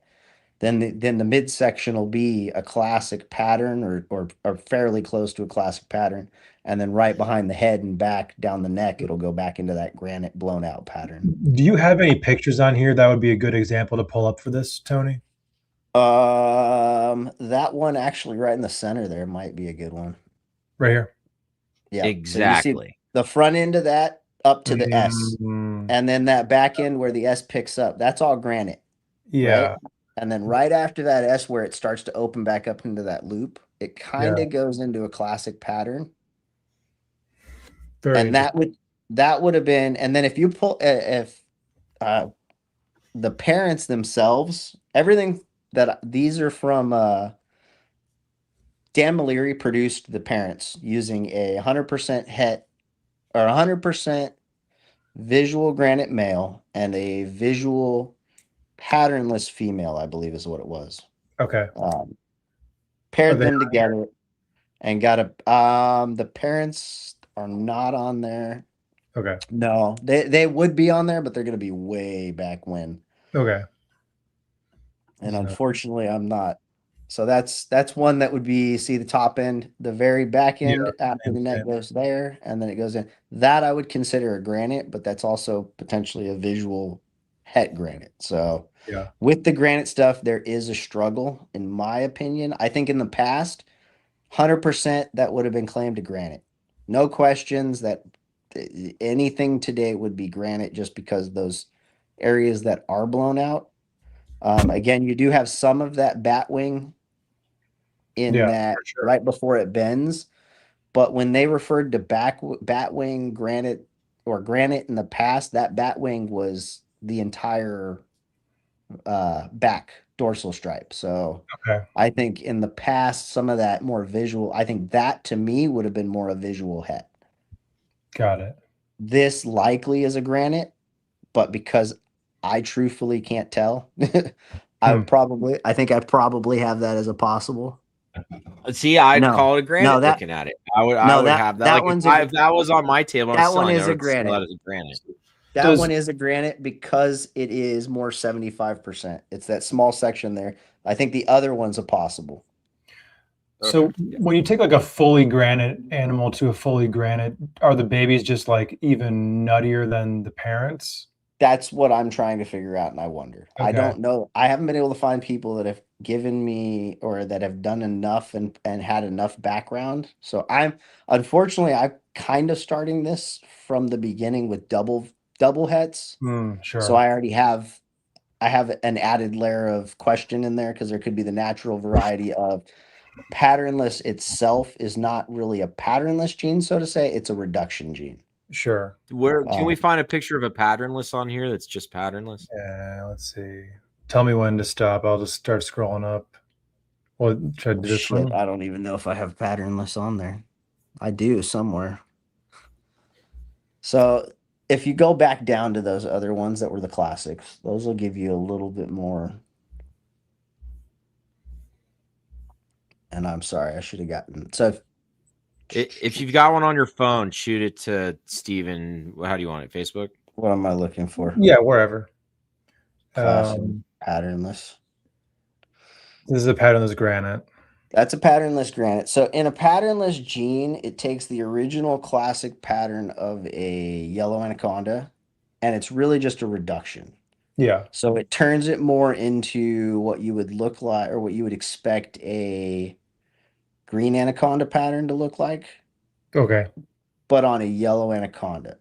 The patternless genetics impact the color palette though, whereas the granite adds yellow and adds more pop to the yellow palette. The patternless gene actually turns it more of an olive and kind of mutes the color. It takes the yellow away and turns it more of an olive or a yellow color or a greenish coloration. And that's why between those two, if you click on that one of the three together, that'll actually show you the granite, the patternless granite, and a patternless. Got it. Okay. Yes, the patternless is very much has a green anaconda appearance. Yes. And this patternless is a little brighter than most. So you see the yellow, like I was talking about, it mutes the patternless gene typically adds a green pigment or an olive yellow or an olive Yeah. green pigment. This happens to be a very bright yellow Okay. for a patternless. But when you shared the two young anacondas that had the patternless granites, there was one that was really dark, that was like Yeah. that green that you said. Yeah. That's more of what that's the influence of a patternless gene, is it strips the yellow out and turns it more like an olive Mm, green. okay. Makes sense. The granite gene emphasizes and blasts away the pattern, where the patternless gene really just reduces the ovals. Green Yeah. or yellow anacondas have more offset ovals, so almost circles that are offset from each other down the back pattern, Yeah. into ovals down the back pattern. So when you do the patternless gene, it reduces the intensity of those and kind of blows them away a little bit more, giving them more the look of a green anaconda pattern, Okay. but less of that yellow. And then the granite gene does the opposite. It just makes it chaotic. It blows it out. This again, this is a holdback granite in this video. This is what I would consider a grade A granite. You can see there's almost Yeah. it's completely Yeah. granite, you would think.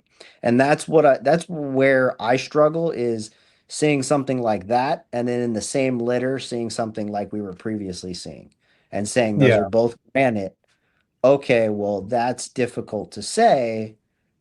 And then going from 100% het to 100% het, producing high ratios, seeing that significant range. Okay, where's the cutoff of this to this? And that's why I Yeah. personally, when we talk to people about granite, I Mm. emphasize, or I tell them that I personally relate it to the caramel gene in carpet pythons, because it shows such variation that it's kind of Yeah. difficult if you don't produce a bunch of them and see what you're looking at. I almost feel like for me, as somebody who's not involved in either, this almost seems to me like kind of like an ocelot jag. Yep. Like the pattern is kind of like all over the place. Like, where do you draw the line between calling it an ocelot or not? Is that? Yeah. Yeah, no, it's definitely it's a struggle that we had, that it is there. So Hmm. it's a difficult one. And again, the granite gene has been around for years. Yeah.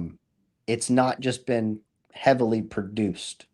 As I said, and since 2021 and 2023, I've produced 3 litters.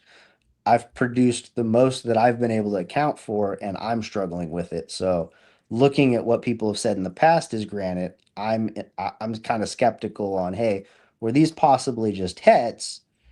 And then we've got results of a het to a het to the het that we've claimed, a visual het that we've claimed as a granite, now producing something that might be a visual het that's claimed as a granite. Now we've kind of gone off the ladder.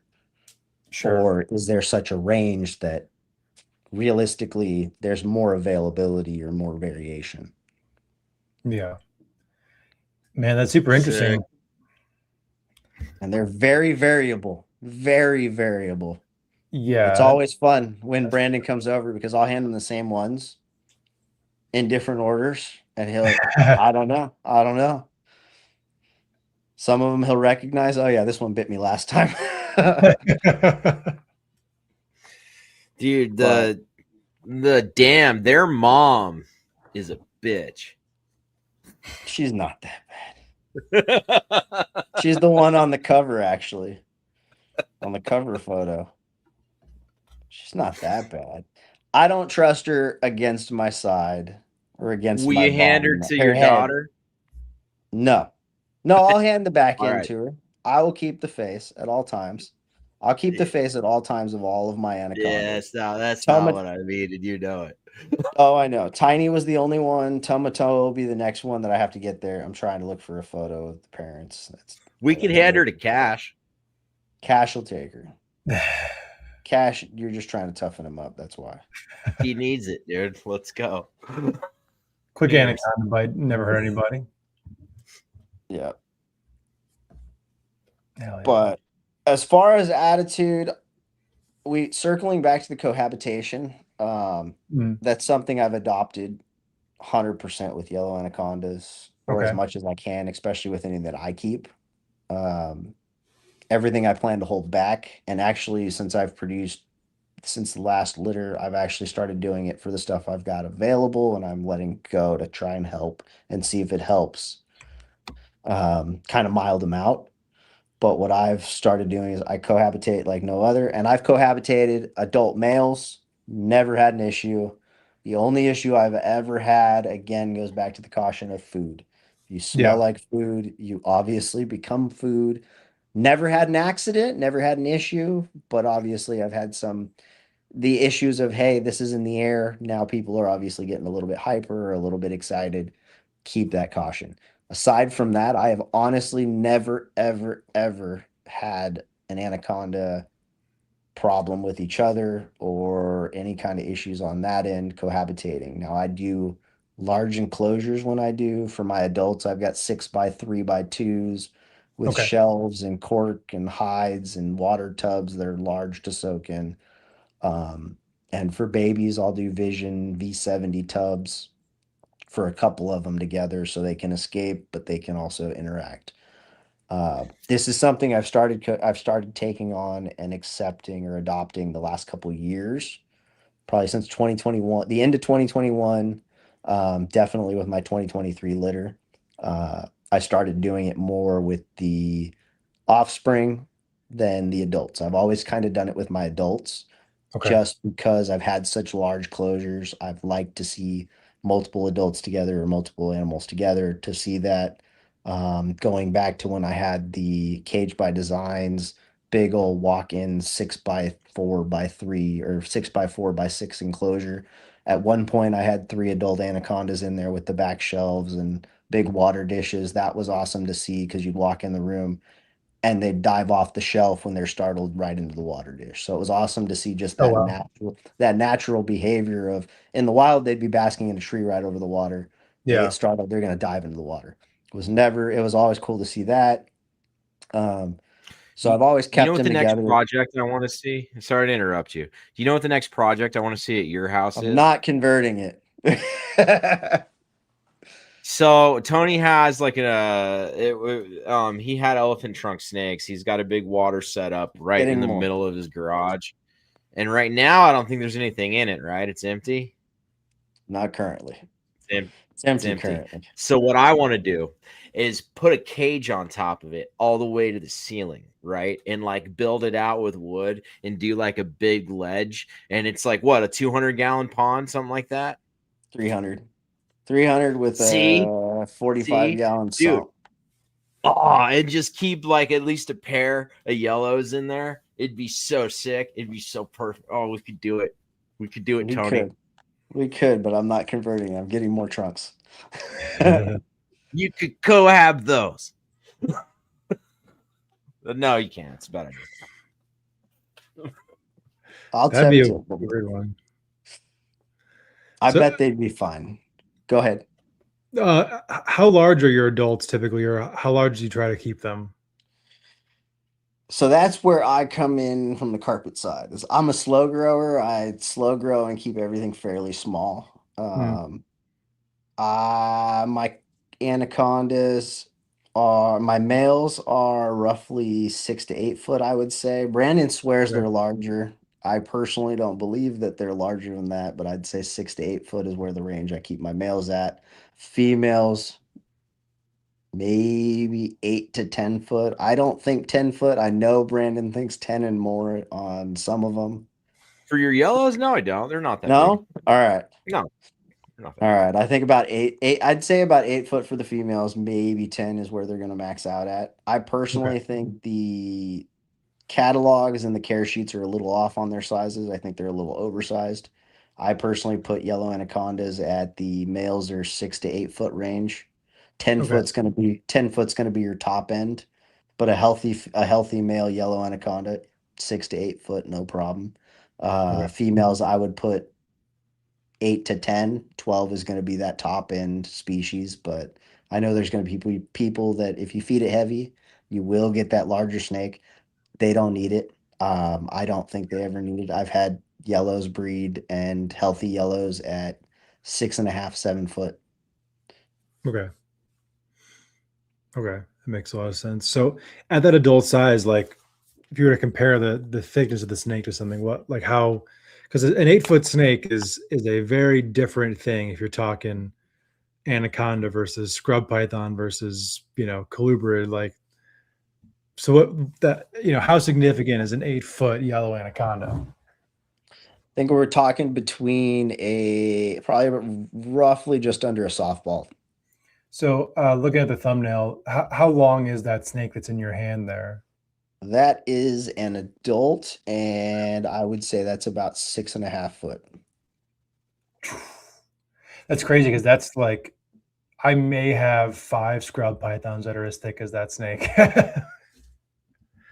Really? Yeah, very different.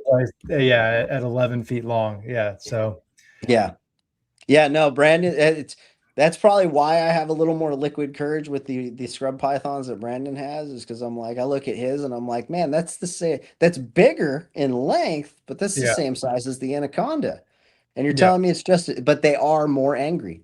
That's the thing is, yellow anacondas got more of a random. have more of a reputation for being, or have problems with reputation. Yet Yeah. there's a lot more scrub keepers out there, and I like working with the scrubs, I really do, but that's where I'm glad I've got Brandon because I don't need one at my house. Get in trouble with that. I got enough things that want to bite me on time to time. It's the same But reason I don't have anacondas. He does that and I do this. it's Yeah. also You're it's a different defensive mechanism. Whereas the Yeah. scrubs will come right at you and they're gonna give you you need a good couple feet from them because they will come and Yeah. get you in the face. The The yellows bite anacondas, fucking sideways, man. they go 90 degrees left and right. They Yeah, the will snake. do the defensive, hey, you're coming at me, just FYI, I know I'm not happy, but most of the time they're not coming straight at you. You're gonna have to feel it in their body. They just really get tense and you have to read their body. The When they're on sideways you, strike is just annoying. that's what drives Brandon nuts is they'll be running along or going around and just 90 degrees to the side. It's a quick strike and bite and then continue back on the way. Yeah. And it's not like they bite and grab. It's like they slice you. It's like you're getting shanked. Yep. It's just and then it's back on the way. Hey, you fucked up. I wasn't comfortable. Let me move on. Once they get comfortable, they're good. It just takes a moment for them to get comfortable and kind of calm down. And then when they're climbing across you, that little hair on your arm might upset them. But that is where the keeper, that's where what earlier I said the keeper versus the pet kind of drives in that attitude and that care. The first one I had, Tiny, it was a pet. I handled it so often. It got used to all of those random movements, those things. It was Yeah. comfortable. Where we come from the keeper side and where a lot of the ones Brandon likes handling, I've had from my experience after getting into carpets, getting into the community, more and more of a collection. Hey, I'm handling you less frequently. You're here for this. I've got you. You're a pet, but not as I can't handle you every moment of every day. You've got more of the less attention, so now you've got less of that sensitivity. Um, the ones that I'm starting to grow up from my 2023, 2021, those are getting the opposite of that, especially the 2023 group. They're getting that, hey, this is interaction at random times out of your comfort element in senses, in brief interactions and senses to say, and then getting them used to, hey, I'm going to get uncomfortable, you're going to get uncomfortable, but we're going to get this through this together kind of mentality of this is a future ambassador, this is something I need to work with.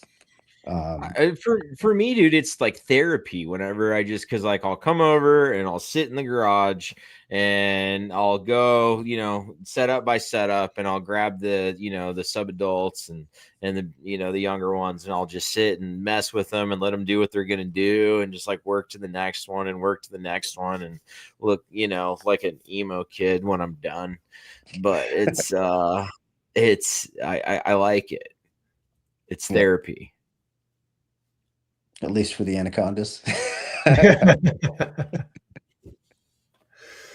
Oh man, that's awesome. Sure. Yeah.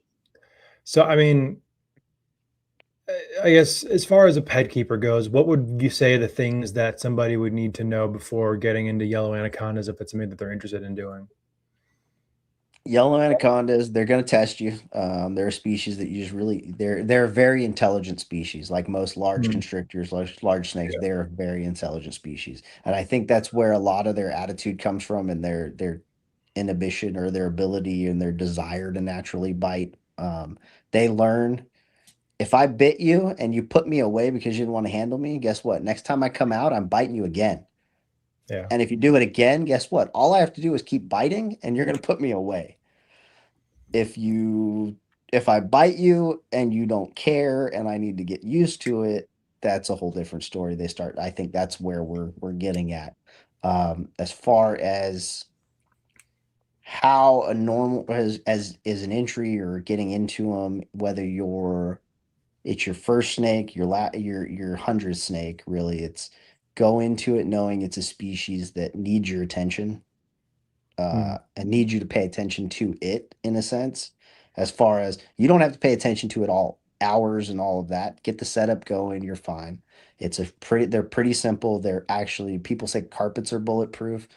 Yellow anacondas are absolutely bulletproof unless you're trying to freeze them. But 85, 86-degree hot spot, any enclosure temperature, give them a good size enclosure. They're really a very hardy species. Where people run into the issue is handling. You can't be afraid to get bit and allow them to bite you and continue handling them. mm, I think that's where a lot of us have gone wrong, I included, and Brandon can attest to many, as he said. They're still bitey. I've raised them. Most of the adults that I actually all of the adults that I have, I've raised from babies. I've acquired everyone from almost a newborn and raised it up to where it's at. And that's why I personally say the attitudes with everyone that I've ever held or interacted with has been a result of me. Did I give it more attention or less attention? yeah. It's kind of, in a sense, as corny as it is, it's like your children. If you don't give them attention, they strive for attention. You give them attention, they're not as bad. Anywhere in between, it's them and not necessarily you. Yeah. I think you can definitely work through it, but I feel like if you're going to dive into yellows, you need to be one of those people that's willing to work through it. You You have to, know what I yes. They mean? will test you. They won't Uh, test you as bad as tegus, where tegus and monitors or large lizards go through a teenage stage. Anacondas will test you in the fact that they're not going to mild out and tame down, so to say, very quickly.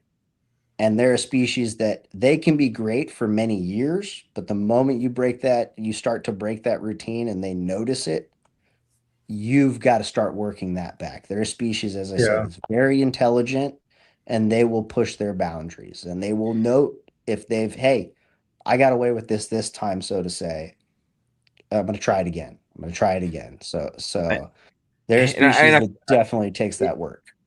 yeah, and I feel like if somebody's going to be a yellow anaconda keeper, they need to be like into that. Like that has to be like one of the reasons they're getting the snake is like wanting to work through it, wanting to train it, wanting, because I say train it, but they're smart. I mean it when I say Yeah. train it, because you can absolutely teach these animals, and it as long as you let them teach you. You know what I mean? Like if you're willing to listen to the snake and pay attention to why the snake's doing what it's doing, that's a great starting point. You can work from there.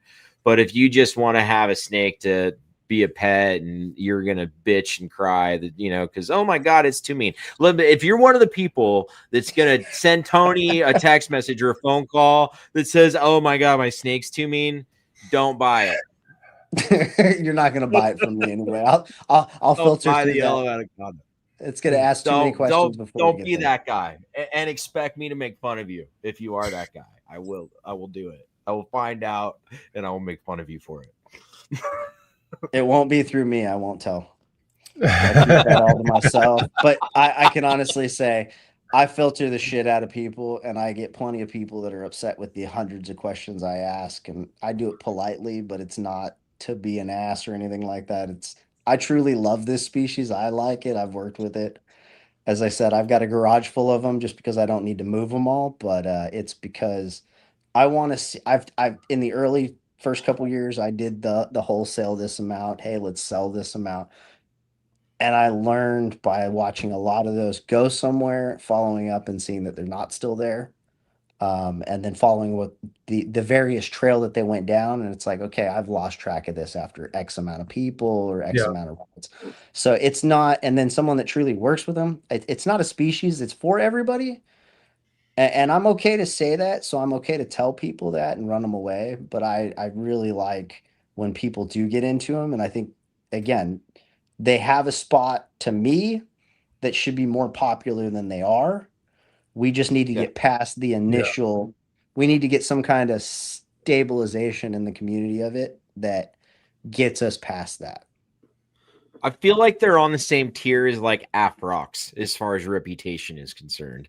Oh no, I feel like Don't you those are a think? bit worse. Those are a bit worse. Yeah, I mean, I probably, but like when you think of like the temperament of, well, I don't have a lot of Afrock experience, but like when you just organically think of the temperament, like in the hobby, if you're gonna like label stuff and like put it on pedestals, that's probably like where the bar is at right now. Let's put it this way. How many green anacondas are properly being cared for in the US? How many green anacondas are bred and produced? You're gonna Thousands. put those above a species that's half the size and can easily be managed within 90% of every large snake breeder's facility. More You than the know, snake that is in there. You know, it'd be funny, That's the and part I it's really just struggle with. because it's considered a different species. Because they look at retics and super dwarfs, right? So Yep. everybody wanted the super dwarf, and it's like, oh, little mini retic, mini retic.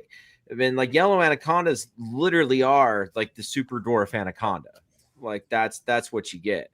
But if it was a green, everybody'd be like, yeah, you know, like freaking out. But like we already have it; it's already here. It's the yellow. Don't hybridize them. Don't let Brandon No, put no. ideas And in your I head. That's not what I'm talking No. about at I all. You know. know, no, I what know I'm you're saying, not, but don't do it, people. don't do By it. the love Don't of do it. God.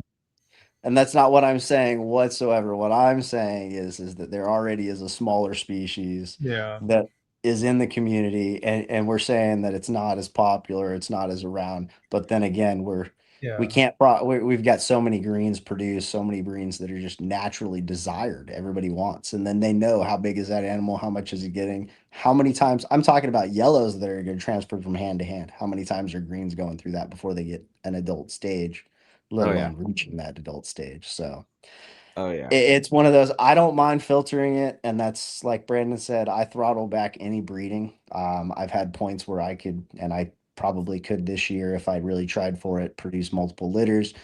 I haven't produced the last couple of years just because I'm sitting on stuff I already produced. And Yeah. if that doesn't want to move, I don't need to move anything new, and I don't need to produce something new. I've got plenty of people reaching out asking for babies.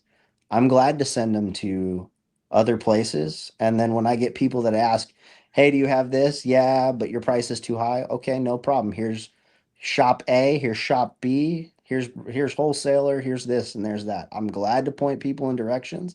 If I'm not in your range, that's great, but don't come back and ask me to take care of it, because at the end of the day, my rate, that's all in mine. You're getting all of that with it. I'm walking people through breeding themselves this season actually who have purchased from me, and I'll Nice. walk them through it till they need to do everything on that end, because I just want to see that care put into it. So when I see that, I'm here for you 100%. And if you want the cheaper deal, no problem. I did the same thing when I got into this and started, but I didn't go back to person A, B, and C. I went to Google, I went to Yahoo, and I looked at the damn care sheet and then saw what worked for me. And then if it didn't work, oh shit. Well, there's lesson A, B, and C. Yeah. Man, that So like I feel like I like to give customers a lot of grace, but if there's one thing I can't stand, it's somebody inquiring with me, asking me a bunch of questions, buying a snake from somebody else, and then coming back to me with more questions. Like it makes me so mad. Dude, it happens all the time. I mean, It in the early happens all days, guilty wise, I've done it before in the earlier days. I haven't done it in years because just time in the community, but I guess I'm more forgiving of it nowadays. I've got friends that are less forgiving, some that are more forgiving. I've got friends on all ends. So as someone that likes to sit in the background and this isn't the day job, it's kind of nice to just go, you know what? I can listen to the noise. I could sit in the noise. I'm going to take it today or I'm going to be a smart ass tomorrow. And sometimes I will do that. I'll be, hey, sorry, but here's the person you bought it from. Here's their phone number. And I'll give them back their phone number. Here's the shop number. Here's the hours. Here's the whole fucking thing. Go ahead. Oh, well, why'd you send that to me? Well, you didn't buy from me, and I'm sorry. I told you this. Here's the conversation when I offered it to you. But I'm not doing it to be mean, but call back when they give me the notice that says they are not returning your call and they're not wanting to talk to you. At that Yeah. point, I'll help you out. And it's not because I'm being I'm being an ass, but you need something from me. I don't do this as my job. I don't have to cater to you. I got family, I got work, I got other things to do. I did this and learned this because I wanted to. And I quizzed you and asked you questions and gave you the information. It was too much for you at that time. And now you're going to come back. You can wait for my schedule. Yeah. But For I'll get back to him. I'll get back to him. It's just a matter of when. And I'll let him know ahead. Hey, this is going to be some time. Don't get angry. And if you do, here's again the shop number. Yeah. That's I awesome. like it. I like I it. fucking love that. But that's also a result. I have to admit that's a result of being a hothead when I got heavy into carpets. I did those things. I went to that. Hey, I'm going to talk to all these people. I went to some big names and I was like, I'm going to buy this. I plan to buy it. Oh, you don't have it available? Well, fuck it. This is the one's available now. Let me buy it. And then 6 weeks later, hey, yours is available. Well, blah blah blah blah. It's like, well, go kick rocks. Oh, you're right. I am. So I've Dude, been on I both mean, ends of I'm to that, the and that's point in why. my life now where if I want to talk to somebody and I need a breeder's time, I'll buy something from them just to earn it. You know what I mean? Like, because you're right, dude. It's fucked up. You know what I Yep, you mean? got to show again. Where is a lot of them. I mean, for the older people that have established themselves in the community, the more established breeders and names in the community, that fortunately, unfortunately, is the greatest way to show your commitment and get their attention. Yeah. The age that we're in now, we do a lot of online. We do a lot. It's so easy to just ask the question and get the answer, and that's what a lot is going on now and a lot of what we're asking in a sense, and this is kind of a cautionary tale to the older community who references the forums as saying this has never happened, but that's in a sense what the forums were. Oh yeah, it, yeah, yeah. it was hey, how do you do this? But it was written rather than directly going to an individual. It was a public forum. You posted it, you waited for the response. So that's probably why I'm a little more forgiving about it now, is because I look at the forums as the exact same thing, just an evolutionary communication method. Uh, that wasn't immediate. Next level, immediate. Next level, directly immediate. And that's kind of where we're at.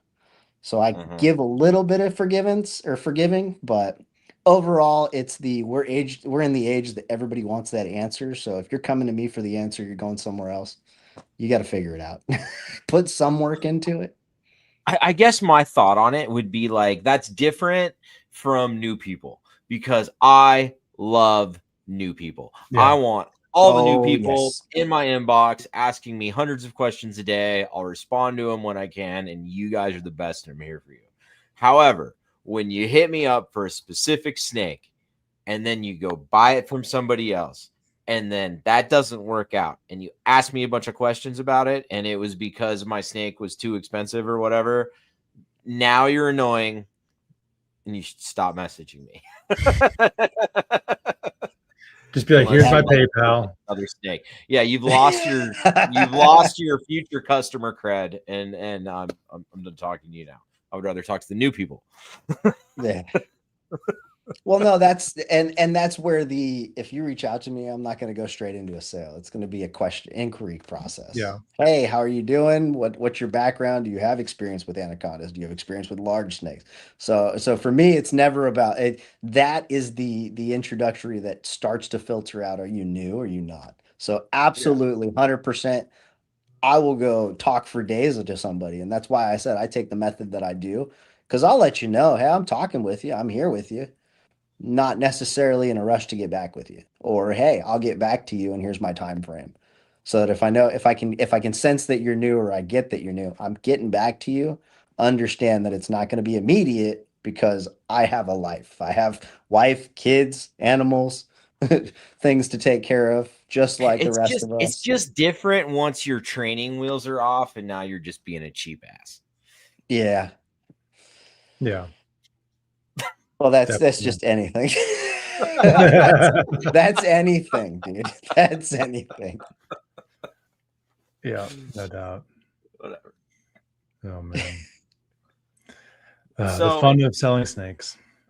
Oh yeah, That's why I don't sell them. That's why I don't even try to sell them. I'm horrible with trying to sell them. So overdue with ads to be posted. I'll post 100 photos of my own stuff, and people are like, you have some. I'll have a couple of Tony's yellows that he has available at the Trap Talk booth in Pomona if you want to swing through. Hell yeah. I'll have there will be a few on the table. So come stop by the Trap Talk booth. I'm always willing to fill up people's tables with visual eye candy for them. You don't have to put a label on it. If it's local, especially, hey, I got stuff not for sale. Put that on the table. Then I can play with it. He'll be busy volunteering for USARC. He'll be busy volunteering for USARC. Tony does all the USARC stuff. He'll be at the USARC booth and rolling around. But his stuff will be at the trap table. So if you want to buy some shit, cool. Talk to me. Yep. Hell yeah. Beautiful. Beautiful. So yeah, I think as we're kind of winding down here, I want to ask you about your involvement with USARC because you've been doing that for quite a while now, right? A couple years now. I want to say 2 to 3 years, two and a half years. I mean, I feel like I've seen you at those booths forever. It might be. Are you sure, dude? Because I think it's like 4. It might be a few more. It might be about 4. I don't know. I haven't kept track. I just at least 4. Okay. It's probably. It might be about 4 years of it now. So how do you make that connection to start working with them? I got into elephant trunk snakes, and then one of the guys that I was in talks with that had them, and I was bouncing ideas, and him and I were getting through it together. He ended up volunteering and coming out to California, and I'd already gone, and I attend, as I said, I attend the local shows. I was going, take my wife, drag her. We'd go to the local shows, run around, get stuff, and then go home. And he came out and him and Vanessa had posted that they were coming to the show. They needed volunteers. So when I saw that he was volunteering, I reached out and I was like, I'd love to volunteer. If I could spend the whole week and just whatever I got to do, I get to stick with you and talk elephant trunk snakes and pick your brain. Hell yeah, I'll do it. And I volunteered that first time, kind of got to talk with him, and then figured out what the whole routine was, met Vanessa, met Phil, officially for the first time, really in person, and the hive, and went through that, did that whole weekend with him in Pomona, I believe it was. And after that, because I would go to all of the reptile super shows. There's three now in California. I would go to all 3 of them, and I drive a truck anyway, and I drag my wife. She doesn't want to go for the whole weekend, so we'd go up for a day. When I volunteered, I was like, okay, well, I'll get a hotel room. I'll come up, volunteer for the weekend. It's an excuse for me to come up for the whole weekend. Awesome. Did it the first time. And then after that, hey, how do I do this again? And I started, okay, you're going to be out here. Started just booking hotels, and okay, I'm going to be there. If I got to be there, how do I go about volunteering? Started connecting with Vanessa. And then I think the next one that I went to that I did that, I talked with her and Phil, and I was kind of like, hey, I go to 3 of these. I'm going to be here. I volunteered each one. You guys fly in with big old bags for USARC and then fly back. That's a lot of weight to have to fly through the airport, drag here, drag there, load back up, take back to the airport, this and that. I drive a truck. I have a garage. Let me take it. I'll bring it to the next show. Started doing that. And now I've started doing all of the Southern California reptile super shows for them. Nice. And it's kind of been helpful for them because as a volunteer, I can go, hey, send me what we need. I'll bring it to the show. Here's the inventory list. That's been helpful in my opinion, or at least to my knowledge, been helpful to them because they don't have to lug 50-pound, 100-pound bags of stuff from one place to another. And then it's here's at the end of the year, because we've got we got the Reptile Super Show in Pomona at the beginning of the year, and then we've got one later at the end of the year.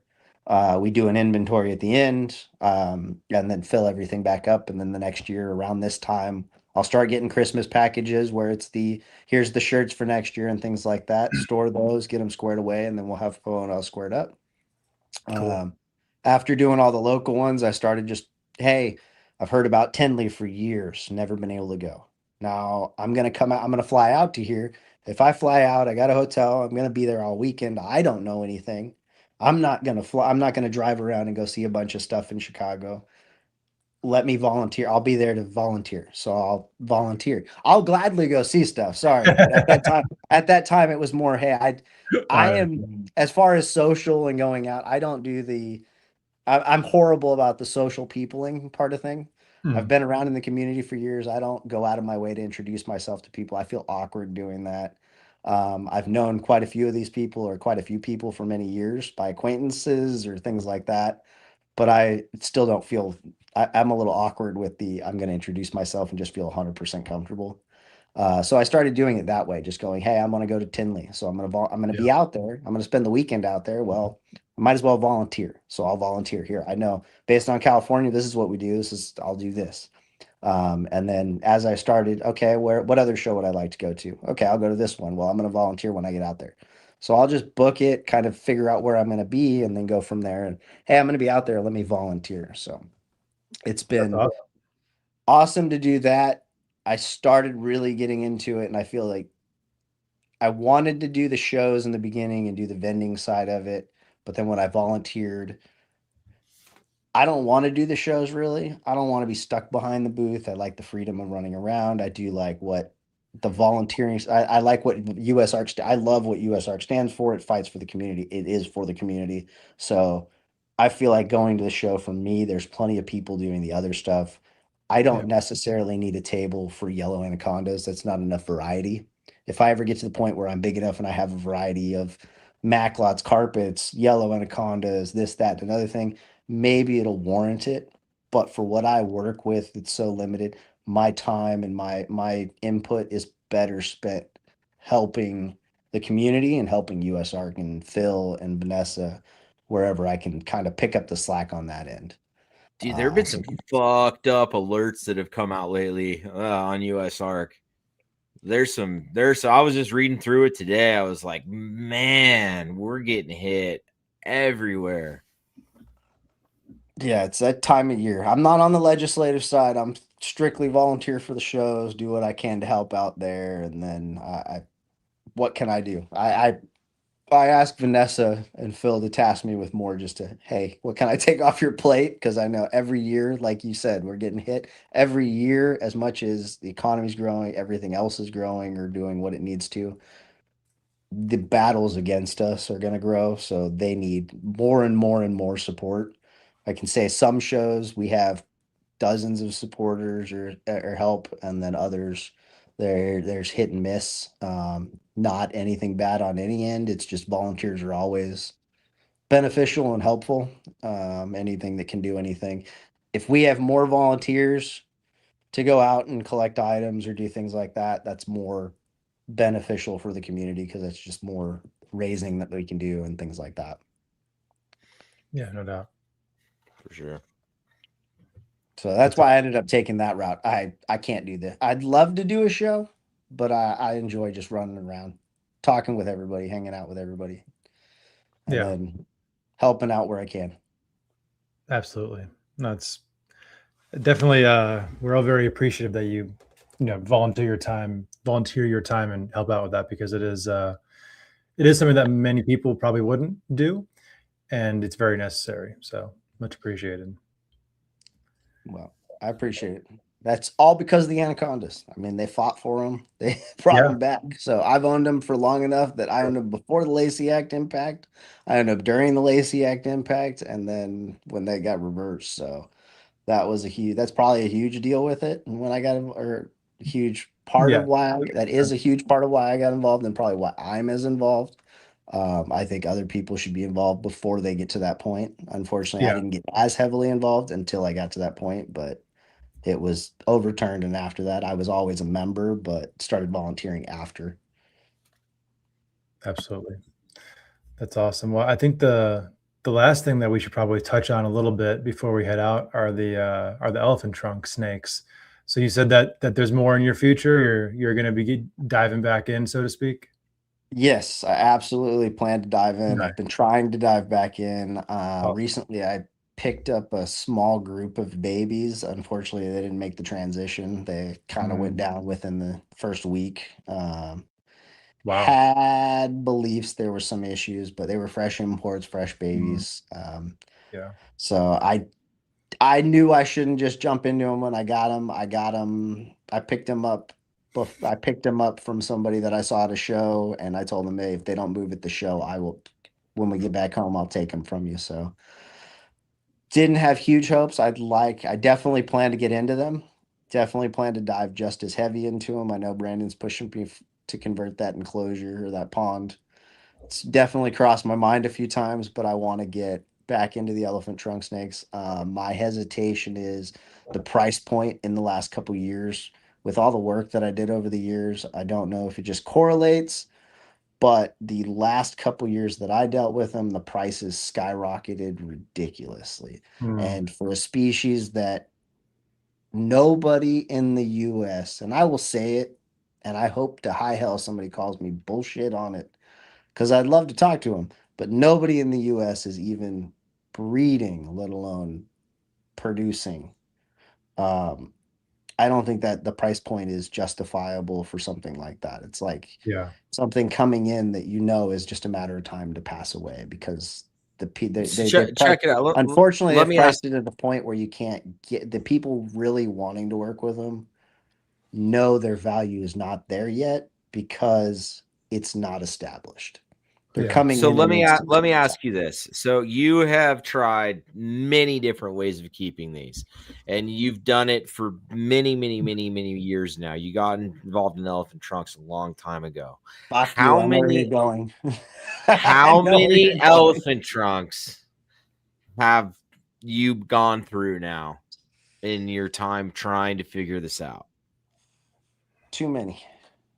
And I know where you're going. And I've said it since ever getting into them. They are not a species that truly should be imported in the numbers they're coming in. They haven't been It's established. The price range is not appropriate. The babies coming in are not appropriate for the dude, numbers. the fucking commitment to this project is just gnarly. No, Like, yeah. Anybody really looking to truly get into them is looking. The 300-gallon pond I said that is an indole enclosure, and by that you're looking at a 6 by 3 by 2 foot, if not larger, with a filter, heated water. That's an entire jacuzzi almost. Just FYI, you're talking 85. I think it was 84, 85-degree water. So you're talking pretty close to a jacuzzi in your garage. Nah, sorry, not a jacuzzi, a bathtub with jacuzzi water, constantly filtered in your wherever, and you need a supply of feeder fish in the quantities of at least 60 a month. okay, but And even for if an, you got elephant trunks again and you've got I adults would in do that it. setup, if we had that cage built, you could still keep so many other species in there successfully in the enclosure, and it would totally work just fine. Like some Yes. emeralds. Like you could do Yes. emeralds in there. Oh, 100%. You could do chondros in there. You know, like there's really not a reason not to build this out, is all I'm saying. Christmas, children. Done. Just saying. But yes, you could do that. We could do that. I do plan to get elephant trunk snakes. I'm waiting for the proper price ranges to come in. I do have discussions with a few individuals this year. There You really should hit up weren't that guy that was many. on All in the Tree Tuesday yesterday. That Indonesian cat at the farm. Oh, see that I haven't ventured into the import side. I have plenty of people on the Anaconda side trying to get me to export, but I don't understand that and I don't know that, so I need to look into it. They've been doing it for a few years. Europe obviously wants yellow anacondas. But That's good. for the elephant trunk snakes, I'm waiting. I'm gonna wait and see. I talk to Dan every time I see him, try to get Oh, him. there I you know go. he's starting that farm with the large pond large ponds in it. I know he's trying to put some in there, so I'd love to see some, at least see him. I keep telling him I want to see the video of him. I watch his videos waiting to see him scuba diving with them or snorkeling. Um, but once I'd love to get into him. I don't think I will necessarily quit, and I won't die. I definitely won't dive as heavily into him. I think adults, as shitty as it is, the price range is too high for the majority of them. And then What are they going for right now? depending on your, well, I haven't seen any in a while, and the ones that I have were adult calico or adult albinos or calicos, and they're $2,000 each. Jesus. As Ooh. an adult that shows clear signs of problems, things like that. I think the price of the last one, I watched it for the entire year, and then I watched the person that got it. Literally, the seller bought it from another reseller, held it for the full year, brought it to about 3 different shows that I know of, possibly more, and then ended up defaulting and selling it and basically begging the individual who bought it to buy it for as much as they would. Um, I'd love to get to them, but the value of $2,000 for a snake that, again, has no reproductive life and no expectation, and there's no one to help you. So Yeah. once those shops sell it, they're going to give you the basic care sheet, put it in tannin water and do this. That's nothing new. That's not helpful. That's the recipe for all animals. You're putting it in a medical environment. Well, that's here. You go to the hospital, and guess what? You'll survive. That's my problem with that. Is you live in a medical environment. Of course, you're going to thrive to an extent, but what's thriving in a hospital? So what's up with do you call it the ick? What's up with the white stuff? I don't know. There's Mike Clarkson's got studies that say it's what is it, snake fungal disease. So I need to look into that. It's non-curable. It's a big thing. Everything I've heard is, oh, caution, caution, caution. It's the end of the world. My concern is you can't have something that comes in with a cautionary end of the world sign and expect success. If it's caution, every one of these that comes in has it. Wait a minute. There's a problem here. In my experience personally, and I don't know if it's just by chance, but in the years that I worked with them, I saw it come and go. It was basically in spurts times a year. So I equivalated it more to stressful environments, stressful situations, changes in the environment situations that cause stress. That was really when I saw the problems. If I heavily stocked a tank with huge quantities of fish and there were so many tilapia in there, it was difficult to be left alone, I'd see a stress spike.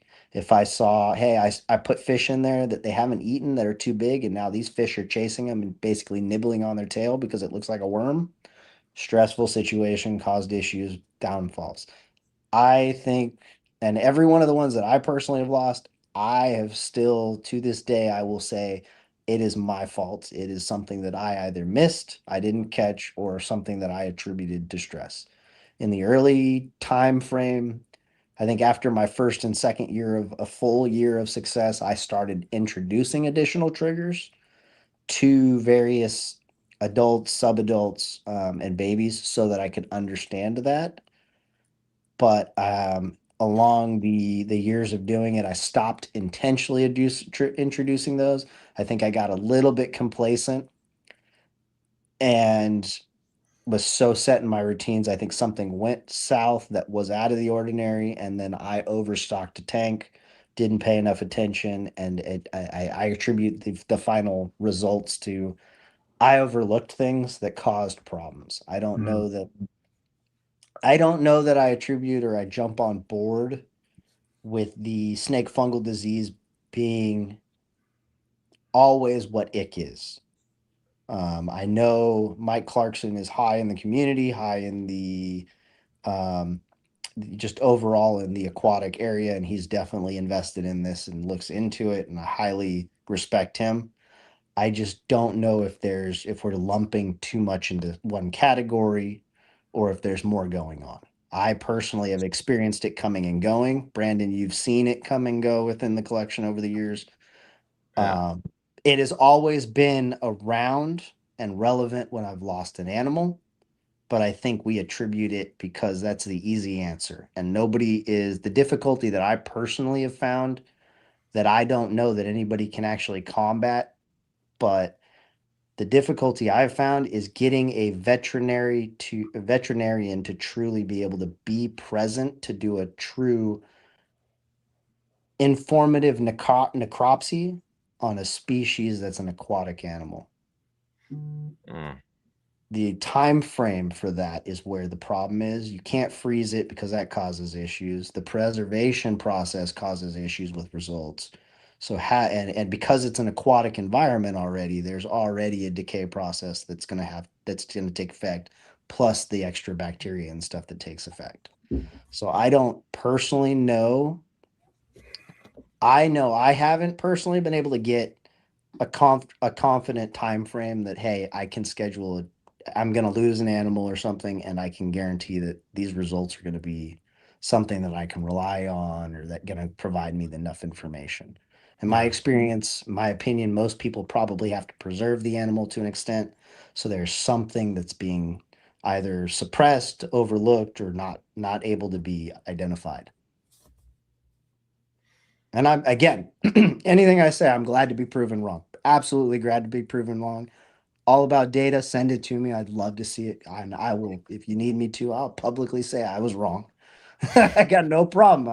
I'd love to see it. I've researched, especially with the elephant trunks.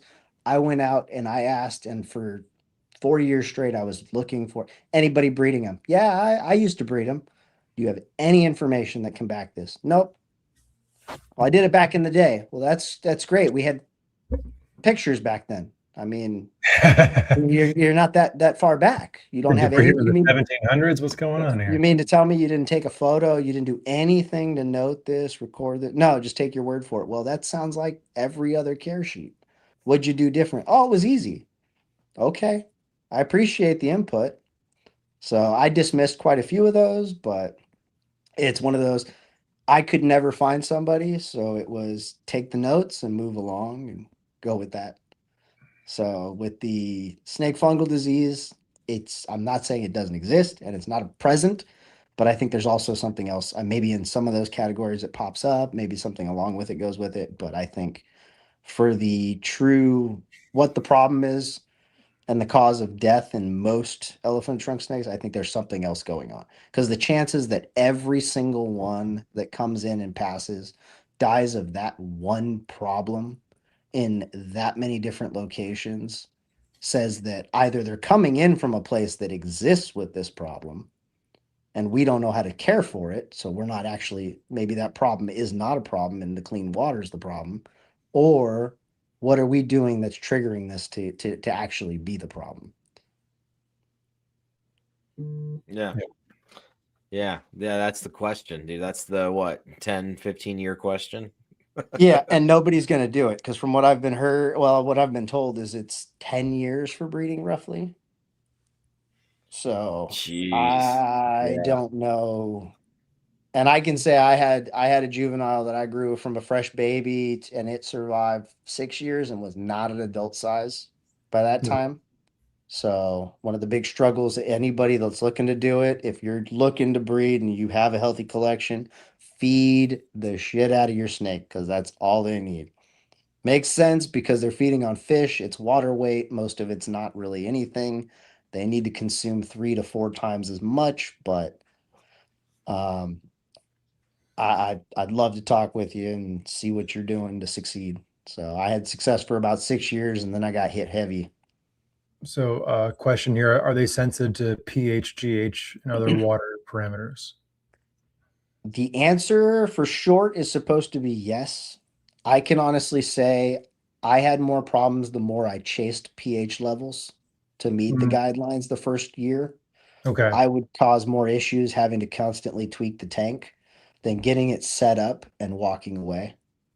To me, it came down more to the comfort of the animal. Did I stress? Did it? Where was it in? Was it the enclosure set up to be stressful or not? That's what I ran into more, but they're said to be a pH. They require a highly acidic and tannic environment to survive and do well. I Okay. attribute the high tannic environment as like I said, a hospital. You're making a medical environment. An acidic environment, you can't grow any bacteria. What's growing on the outside of the snake is a bacteria, so ideally you can't grow a problem if you're in an environment that doesn't allow it to take off. Yeah. So Interesting. But is that a natural environment that you find in the wild? it is a natural environment they find in the wild, but they're said to be in a variety of environments, moving water through. So I'm one. My question is that an environment we're finding them, and maybe that's ultimately why what we have is a problematic issue that's continuing.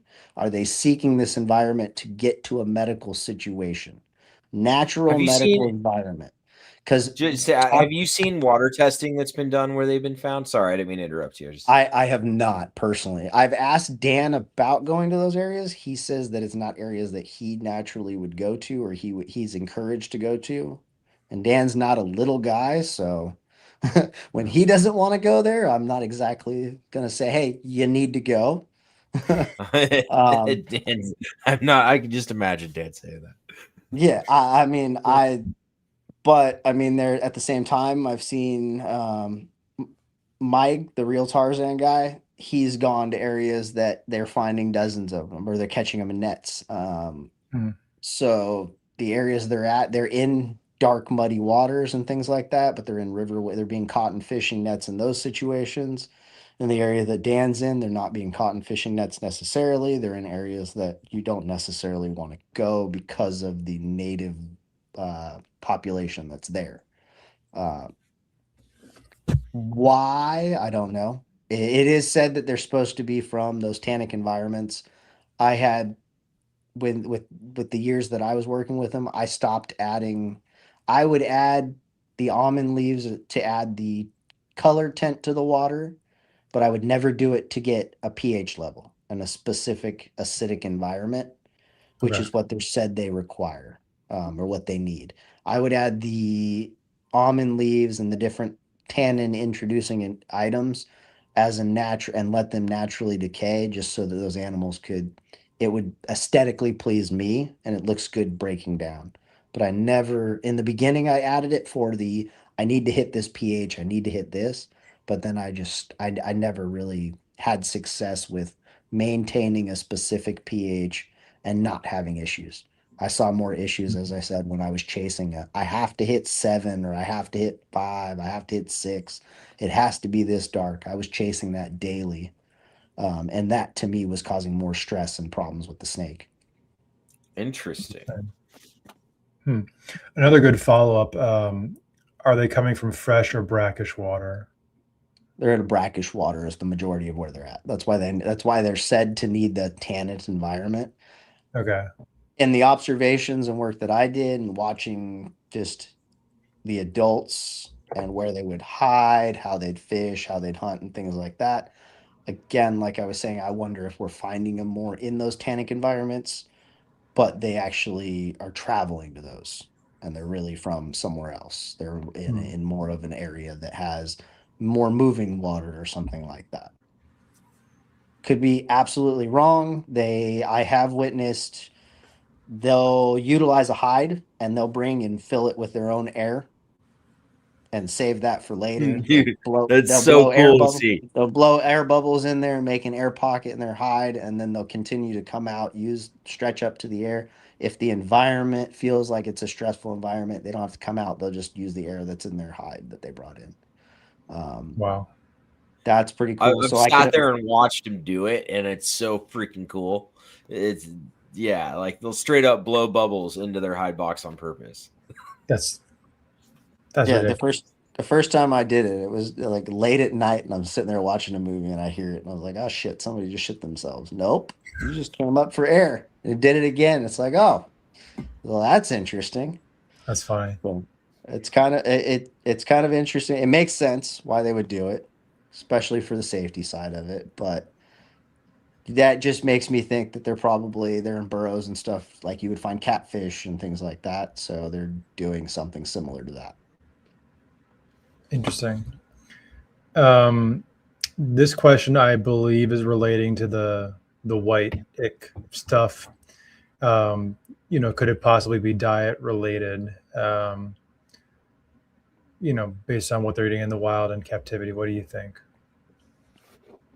I'd be interested to see if it's diet related. I think it's something that comes from the feeders they're eating. Just like if Yeah. our rodents are sick, they get it. And that's why I think that's where I really screwed up. The last batch of fish I got that last year, I just bought because I have a local fishery I built a connection with, and I would go through and they literally got, here's the last of what we have. It's not the best. It's not the best looking. Um, it was the end of the season, and I said, whatever, I'll take this amount. I need them. And some of those fish were just, I mean, this fishery is the one that would stock local lakes and things like that. So these were the stuff that we've pulled those so they don't go in the lake. We've pulled these so they don't go into the ponds and things like that. So it was really, they knew I was feeding feeders. And it was kind of one of those not concerned about that. And I think I just didn't do enough of a quarantine between them and inspect them well enough. I think some of them came in with either ick problems or some kind of issues like that. Again, I bought such a large amount of them in some tanks. It was a stress environment where I'd stocked it so heavy that it got to the point where they'd eaten so much and they were kind of going down for the winter that I think the fish started turning around and stressing the animals out. And it was just an ultimate, again, I think my situation on that was I overdid it in the majority of those things. And then I missed something. The offset overstocking can easily throw off the entire levels in the tank and cause those kind of issues. And then with the elephant trunk snakes, as I said, I've always seen them. Every one of them kind of get spurts of it throughout the winter. Every winter, I'd see a kind of a spike in it, and then it'd kind of calm back down. It was never too severe, so I was never heavily treating for it. If I ever saw a heavy spurt, I'd start adding the tannin leaves just because that is a natural increase the tannins. It's an acidic environment, does that medical condition. In some of the cases, obviously in my cases, some of those I delayed it, I think, too long, or by the time I'd done treatment, it had been too impacted internally or something. Got it. So I'm not sure if I would be interested to know if feeding eels. I've never fed eels. I found cichlids, tilapia, mollies, platies, rosies. I've done goldfish. Never had huge issues with any of those. Okay. I'd like to see about eels. In the recent group that I picked up, the 3 babies, I did get mollies and loaches, but I don't think any of their problems were because of feeders or anything like that. I think it was just they weren't here long enough and they weren't on the best solid start to go with. Okay. All right. Well, man, I feel like we gotta bring the mood up a little bit before we end this podcast, talking about all these issues with the elephant trunk snakes. Dude, it's depressing. I know. Yeah. It's a heartache. I mean, man. I guess that's part of dealing with a very difficult, sensitive species trying to establish in captivity. It's it was a gut heartbreak. punch. Yeah, That was the gut punching species for sure. I've had a few species that have done that, but that's probably the worst one that I dove heavy in, had many years of what I'd consider fairly good success. And then all of a sudden within a short time frame, it went downhill quick. Yeah. Dude, you're a glutton for punishment though, man. It's like a life mission for you. You're going to keep going. I love it. Dude, I want more. I'm gonna get at least a pair, even if I just have a pair that's adults sitting there. You'll get 5. You'll get 5. You won't get a pair. You'll get 5. Yeah, this might be a good one to kind of bring the mood up a little bit. I know Python he let this he asked a long time ago about these, so I guess let's end with this. What's the Maclot situation? Well, those are a fun one. I got those because a buddy of mine didn't want them. I've always been interested in them since carpets and stuff, and watched them in the background. And then, of course, getting into granites, I chased with the carpets. I was really heavy into the granites and loved that. And then I loved the granite zebras and got heavy chasing into that and looking at that. And then when I got away from, kind of hit some problems and went away from the carpet mutation stuff so much, or as heavy into carpets, Mac lots kind of came across, and it was like, well, shit, that is a granite zebra in a natural form, in a sense, but that is the brown coloration I want, for the brown and gold that I want from an Irian Jaya Papuan carpet. Uh, so naturally, I was like, well, I'm interested in them. And then I had a buddy of mine that got a pair, really liked them at first, and then it was, well, they're just assholes. They just, anytime I handle them, they're crazy. They just want to bite me. They just want to eat me. This and that. Da da da. No problem. I'm interested. Send me the bill. I'll pick them up in Pomona. Picked them up. They've been great ever since. I've loved them. I got them as babies, and I have had a great time with them. They're a very active snake, very alert, very intelligent also. I mean, I got lucky, knock on wood. They've been great since I've had them, I and think yours are chill. yeah, never had any strikes. I mean, I can open the cage, use a hook to break that initial, hey, food's coming in. And once they start to do that runaway, I can pull them out and never have an issue on that end. They are heavily food driven, which is kind of a nice thing to see. But ever since I've had them, knowing that they're so heavy on food drive, what I've always done with them is I like to take small meals and just stash them all over the enclosure. Um, Hmm. I enjoy doing that because I like to watch them come out and search for it. They're so Yeah. frantic naturally that watching them find a meal is just, and to me, it's entertaining. Um, Are you pairing them this year, or are you giving them another year? I have them together. I don't know that they care for each Good. other. They're not eating each other. I put them together Good. because I can Respect. honestly say, in my experience, a 4x2 is not big enough, or at least a sliding glass door 4x2 is not big enough for a Macklot's python of a couple years. My female, I think it is, she ended up, because she's always jamming her head in the opening of the door, trying to see if she can Yeah. get out. And she started building up what looked like a bruise and a swelling under her jaw where she'd jam her head in there. Mm-hmm. So they're paired together right now. They've been good since, um, chasing each other around and playing, but nothing. I haven't seen anything, and I'm not. It's still early, as you guys were saying. I don't know. Haven't reviewed when they're supposed to be pairing, when they're supposed to be locking. They're slow I think growing, it's so just I a don't know. matter of whether or not she's ready. Because, like, I think she's ready, but maybe not. You know what I I mean? It think might she's be too another small. year. When I bred mine, they were quite a bit bigger. Yeah, I think they're too small. I slow grow. Yeah, mine were quite a bit bigger. But that was my younger years, man. That's one of the first species I ever bred was Macklot's pythons. I really miss those snakes. They're freaking Yeah. cool. I have water No, they're pythons now. So yeah. No, I like them. They're a good species. Definitely glad that I've got the pair. I'd like to get more, but I'm gonna wait until I figure out how my pair's working, because I know I got lucky with a pair that isn't trying to kill me. yeah, yeah. Been following Dennis DM for quite a while, and watching his, and almost pulled the trigger a few times, but I'm like, I gotta wait until I can do something on mine to figure that out, because they're awesome, but I know the next one I get's gonna be. They can't all be that calm. Mine were cool. I mean, I had a pair that was great.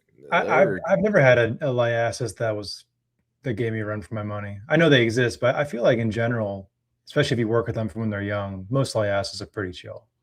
Okay. baby Macklots are no joke. The first Okay. year is fucked up, but after that, it's like a switch flips. The first year's fucked up. But that's how you phrase it at hour 3 of the podcast. Like, man, that first year, that shit's fucked, man. But they, No I getting mean, around. they came into the collection just like carpets, so they're set up just like carpets. They're run just like carpets. Fed differently, obviously, just because of how active they are. But Yeah. care wise, they seem to be pretty similar. Definitely a more active, which is more entertaining. Carpets are more chill and relaxed. As I said, if I'm working in the reptile room, that's guaranteed to be the species that's in there. If I walk in there and I'm in there for more than 5 minutes, that's the species awake. My water pythons are sissies. They just hide all the freaking time, man. They're skittish and scared, and they just like hide constantly. Never want to hang out. Though the female's super cool. She's chill. You can just take her out and she's whatever. But like those snakes, they just I don't know. The water Anything, pythons for me, they're just always hiding. anything that hides in water is not wanting to be with you. Right. Yes, they do not want to play. True. But they're cool. Neither of my waters have ever bit. They're chill. Well, that's not true. My male will bite. My female's never bit. Nice. Oh yeah. They're fun, man. Liasis are fun snakes. No question. We need savus. Sabus are cool too. Olives to me will always be top liasis. I can't fit them. I don't have any room. You can't do that. No, I'm not doing that. I agree with you.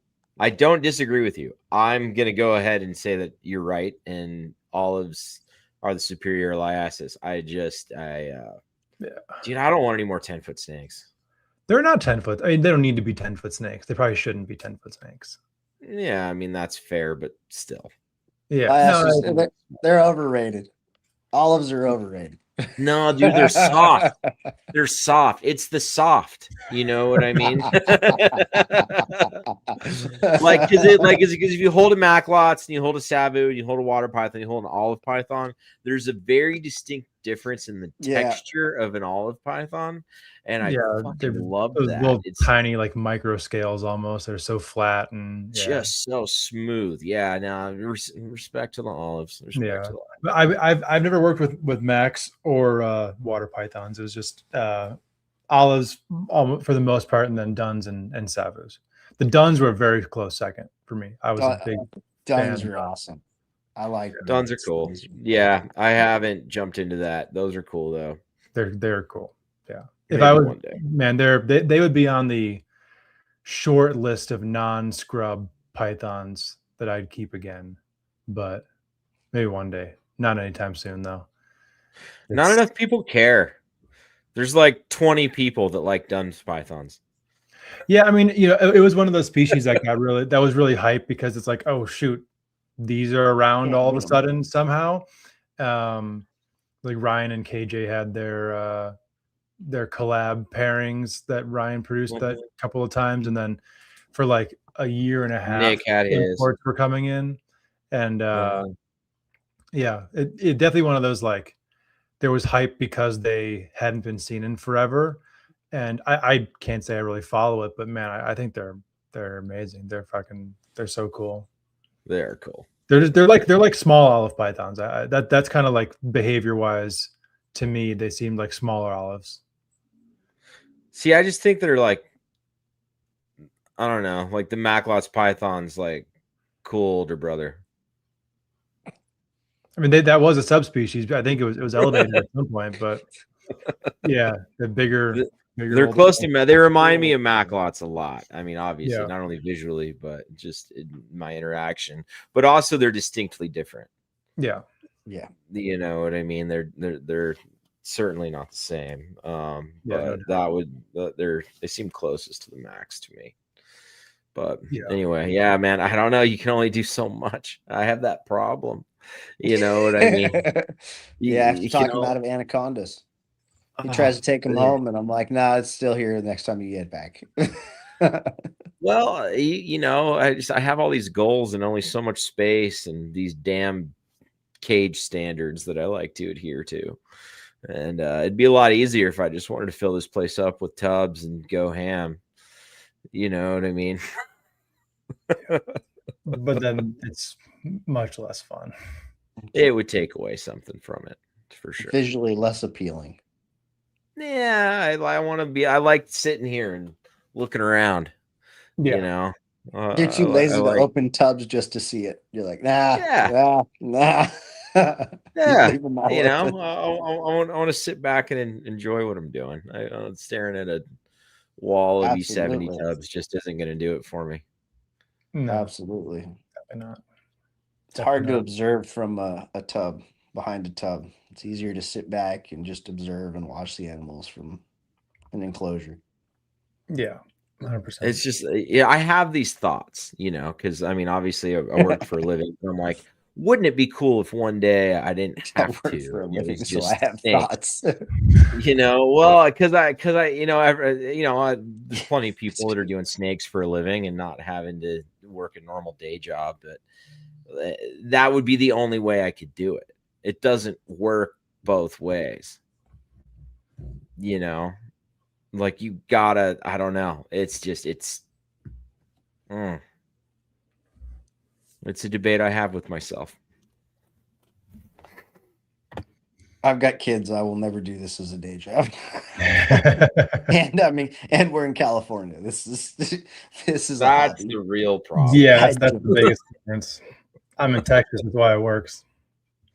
Yeah, side job, side hobby, whatever. Yeah, congratulations to you, man. How long have you been able to just do snake stuff now? So I would say like you want to look at it like at the you know, like the last time I received For yourself, not working for anyone else. Working for yourself. like the last time I received a paycheck of any sort was over 2.5 years ago now. Jeez. That's so cool. Yeah. That's so cool, dude. So yeah, I mean, this would be second year of submitting taxes, you know, as a snake breeder. So Nice. You're not actually paying taxes, right? You're like writing everything off. For this year, I probably will have to. Last year, I broke even. So yeah, this year I won't be able to get away with, not to get away with, but like it just won't work out, you know, numbers wise. But talk to me after the show. We'll figure it out. All right, thank you. We'll do it. Yeah. At the end of the, legit, I've been like, should I like buy like some rodent racks like it, you know, the last week of December or something like that this year? But I'm like, fuck, I don't know. I also like need to be able to show income if I ever need to buy another house or something like that. So that's true. That's the game you play. Yeah, that's yeah. So it's all right. What's the trade-off here? You know, make nothing on paper and have that be what it is, or pay some taxes and be able to move up a little bit. I don't know. It is a debate, but you know, if I'm able to do this for as long as I'm able to, hey, I'm grateful for every moment of it. And if it ever gets to the point where that's not the case anymore, then that is what it is. And then it was a hell of a time. No doubt. So, but yeah, you know, before you jumped on, before we went live, you know, Tony and I were talking a little bit, and like, I've cut down the numbers significantly this year. Like almost, I would say as of now, like a decent quarter of my collection, I cut down, trying to get it to about a third. And I'm hoping that that'll just result in better percentages and, you know, more attention I can put on things, more productive, and just, I think that like there's no way that's not, I mean, look what MJ did this year. Yeah. He did that because he didn't have a super scattered collection like he had at one point. Like, you know, 70 baby green pythons doesn't happen when you have a collection of 50 different species. It's just not going to happen. Yeah. So, no. Yeah. Respect. Yeah. Eventually there's no way I won't diversify again, but like me shrinking down means like having 30 species. Mm-hmm. So still, you know, let's look at it in different ball game. Yeah, like, yeah. You know, it's still pretty diverse, but it's not 2 species. It's a lot, but it's a lot less than it was. So, did you cut down on any of your venomous or just your non-venomous? Yeah, that was the biggest thing. I have a couple things in the works, but like once all is said and done, I'll probably have cut it about in half. Okay, right on. So, I feel like venomous aren't really money makers. Like that's not paying the mortgage. No, they're like, from a business standpoint, you produce the right stuff. It's very profitable based on what you're putting into it, because they are like, especially at least the venomous that I keep, like no maintenance snakes. Like my one room of rattlesnakes takes me on a light week 0 minutes to on a heavy week like an hour and a half to take care of the entire room. And they don't eat for almost 6 months of the year. And the biggest thing they'll eat is a small mouse,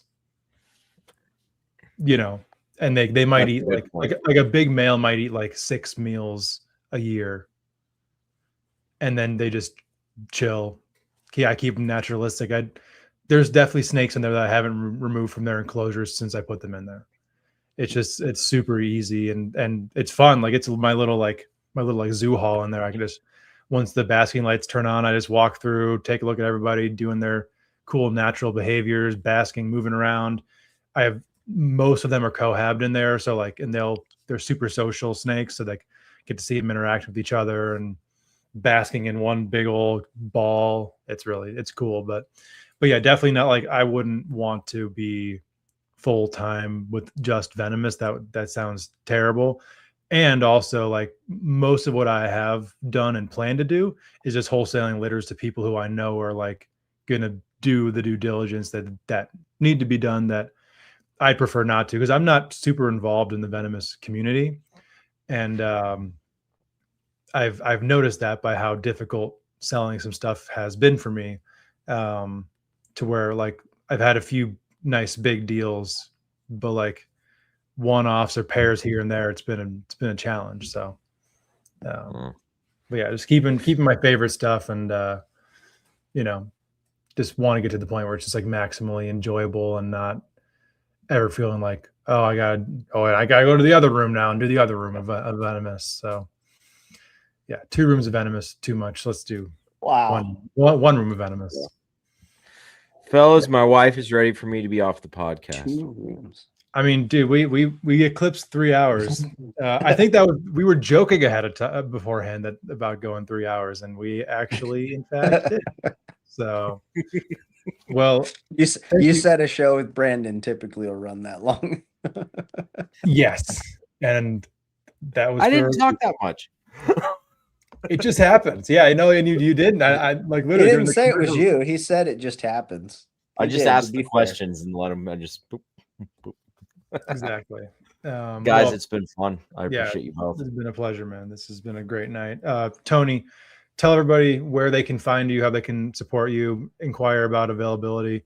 I guess before that, I think to Tim's comment, all 3 of us are going to be at Pomona.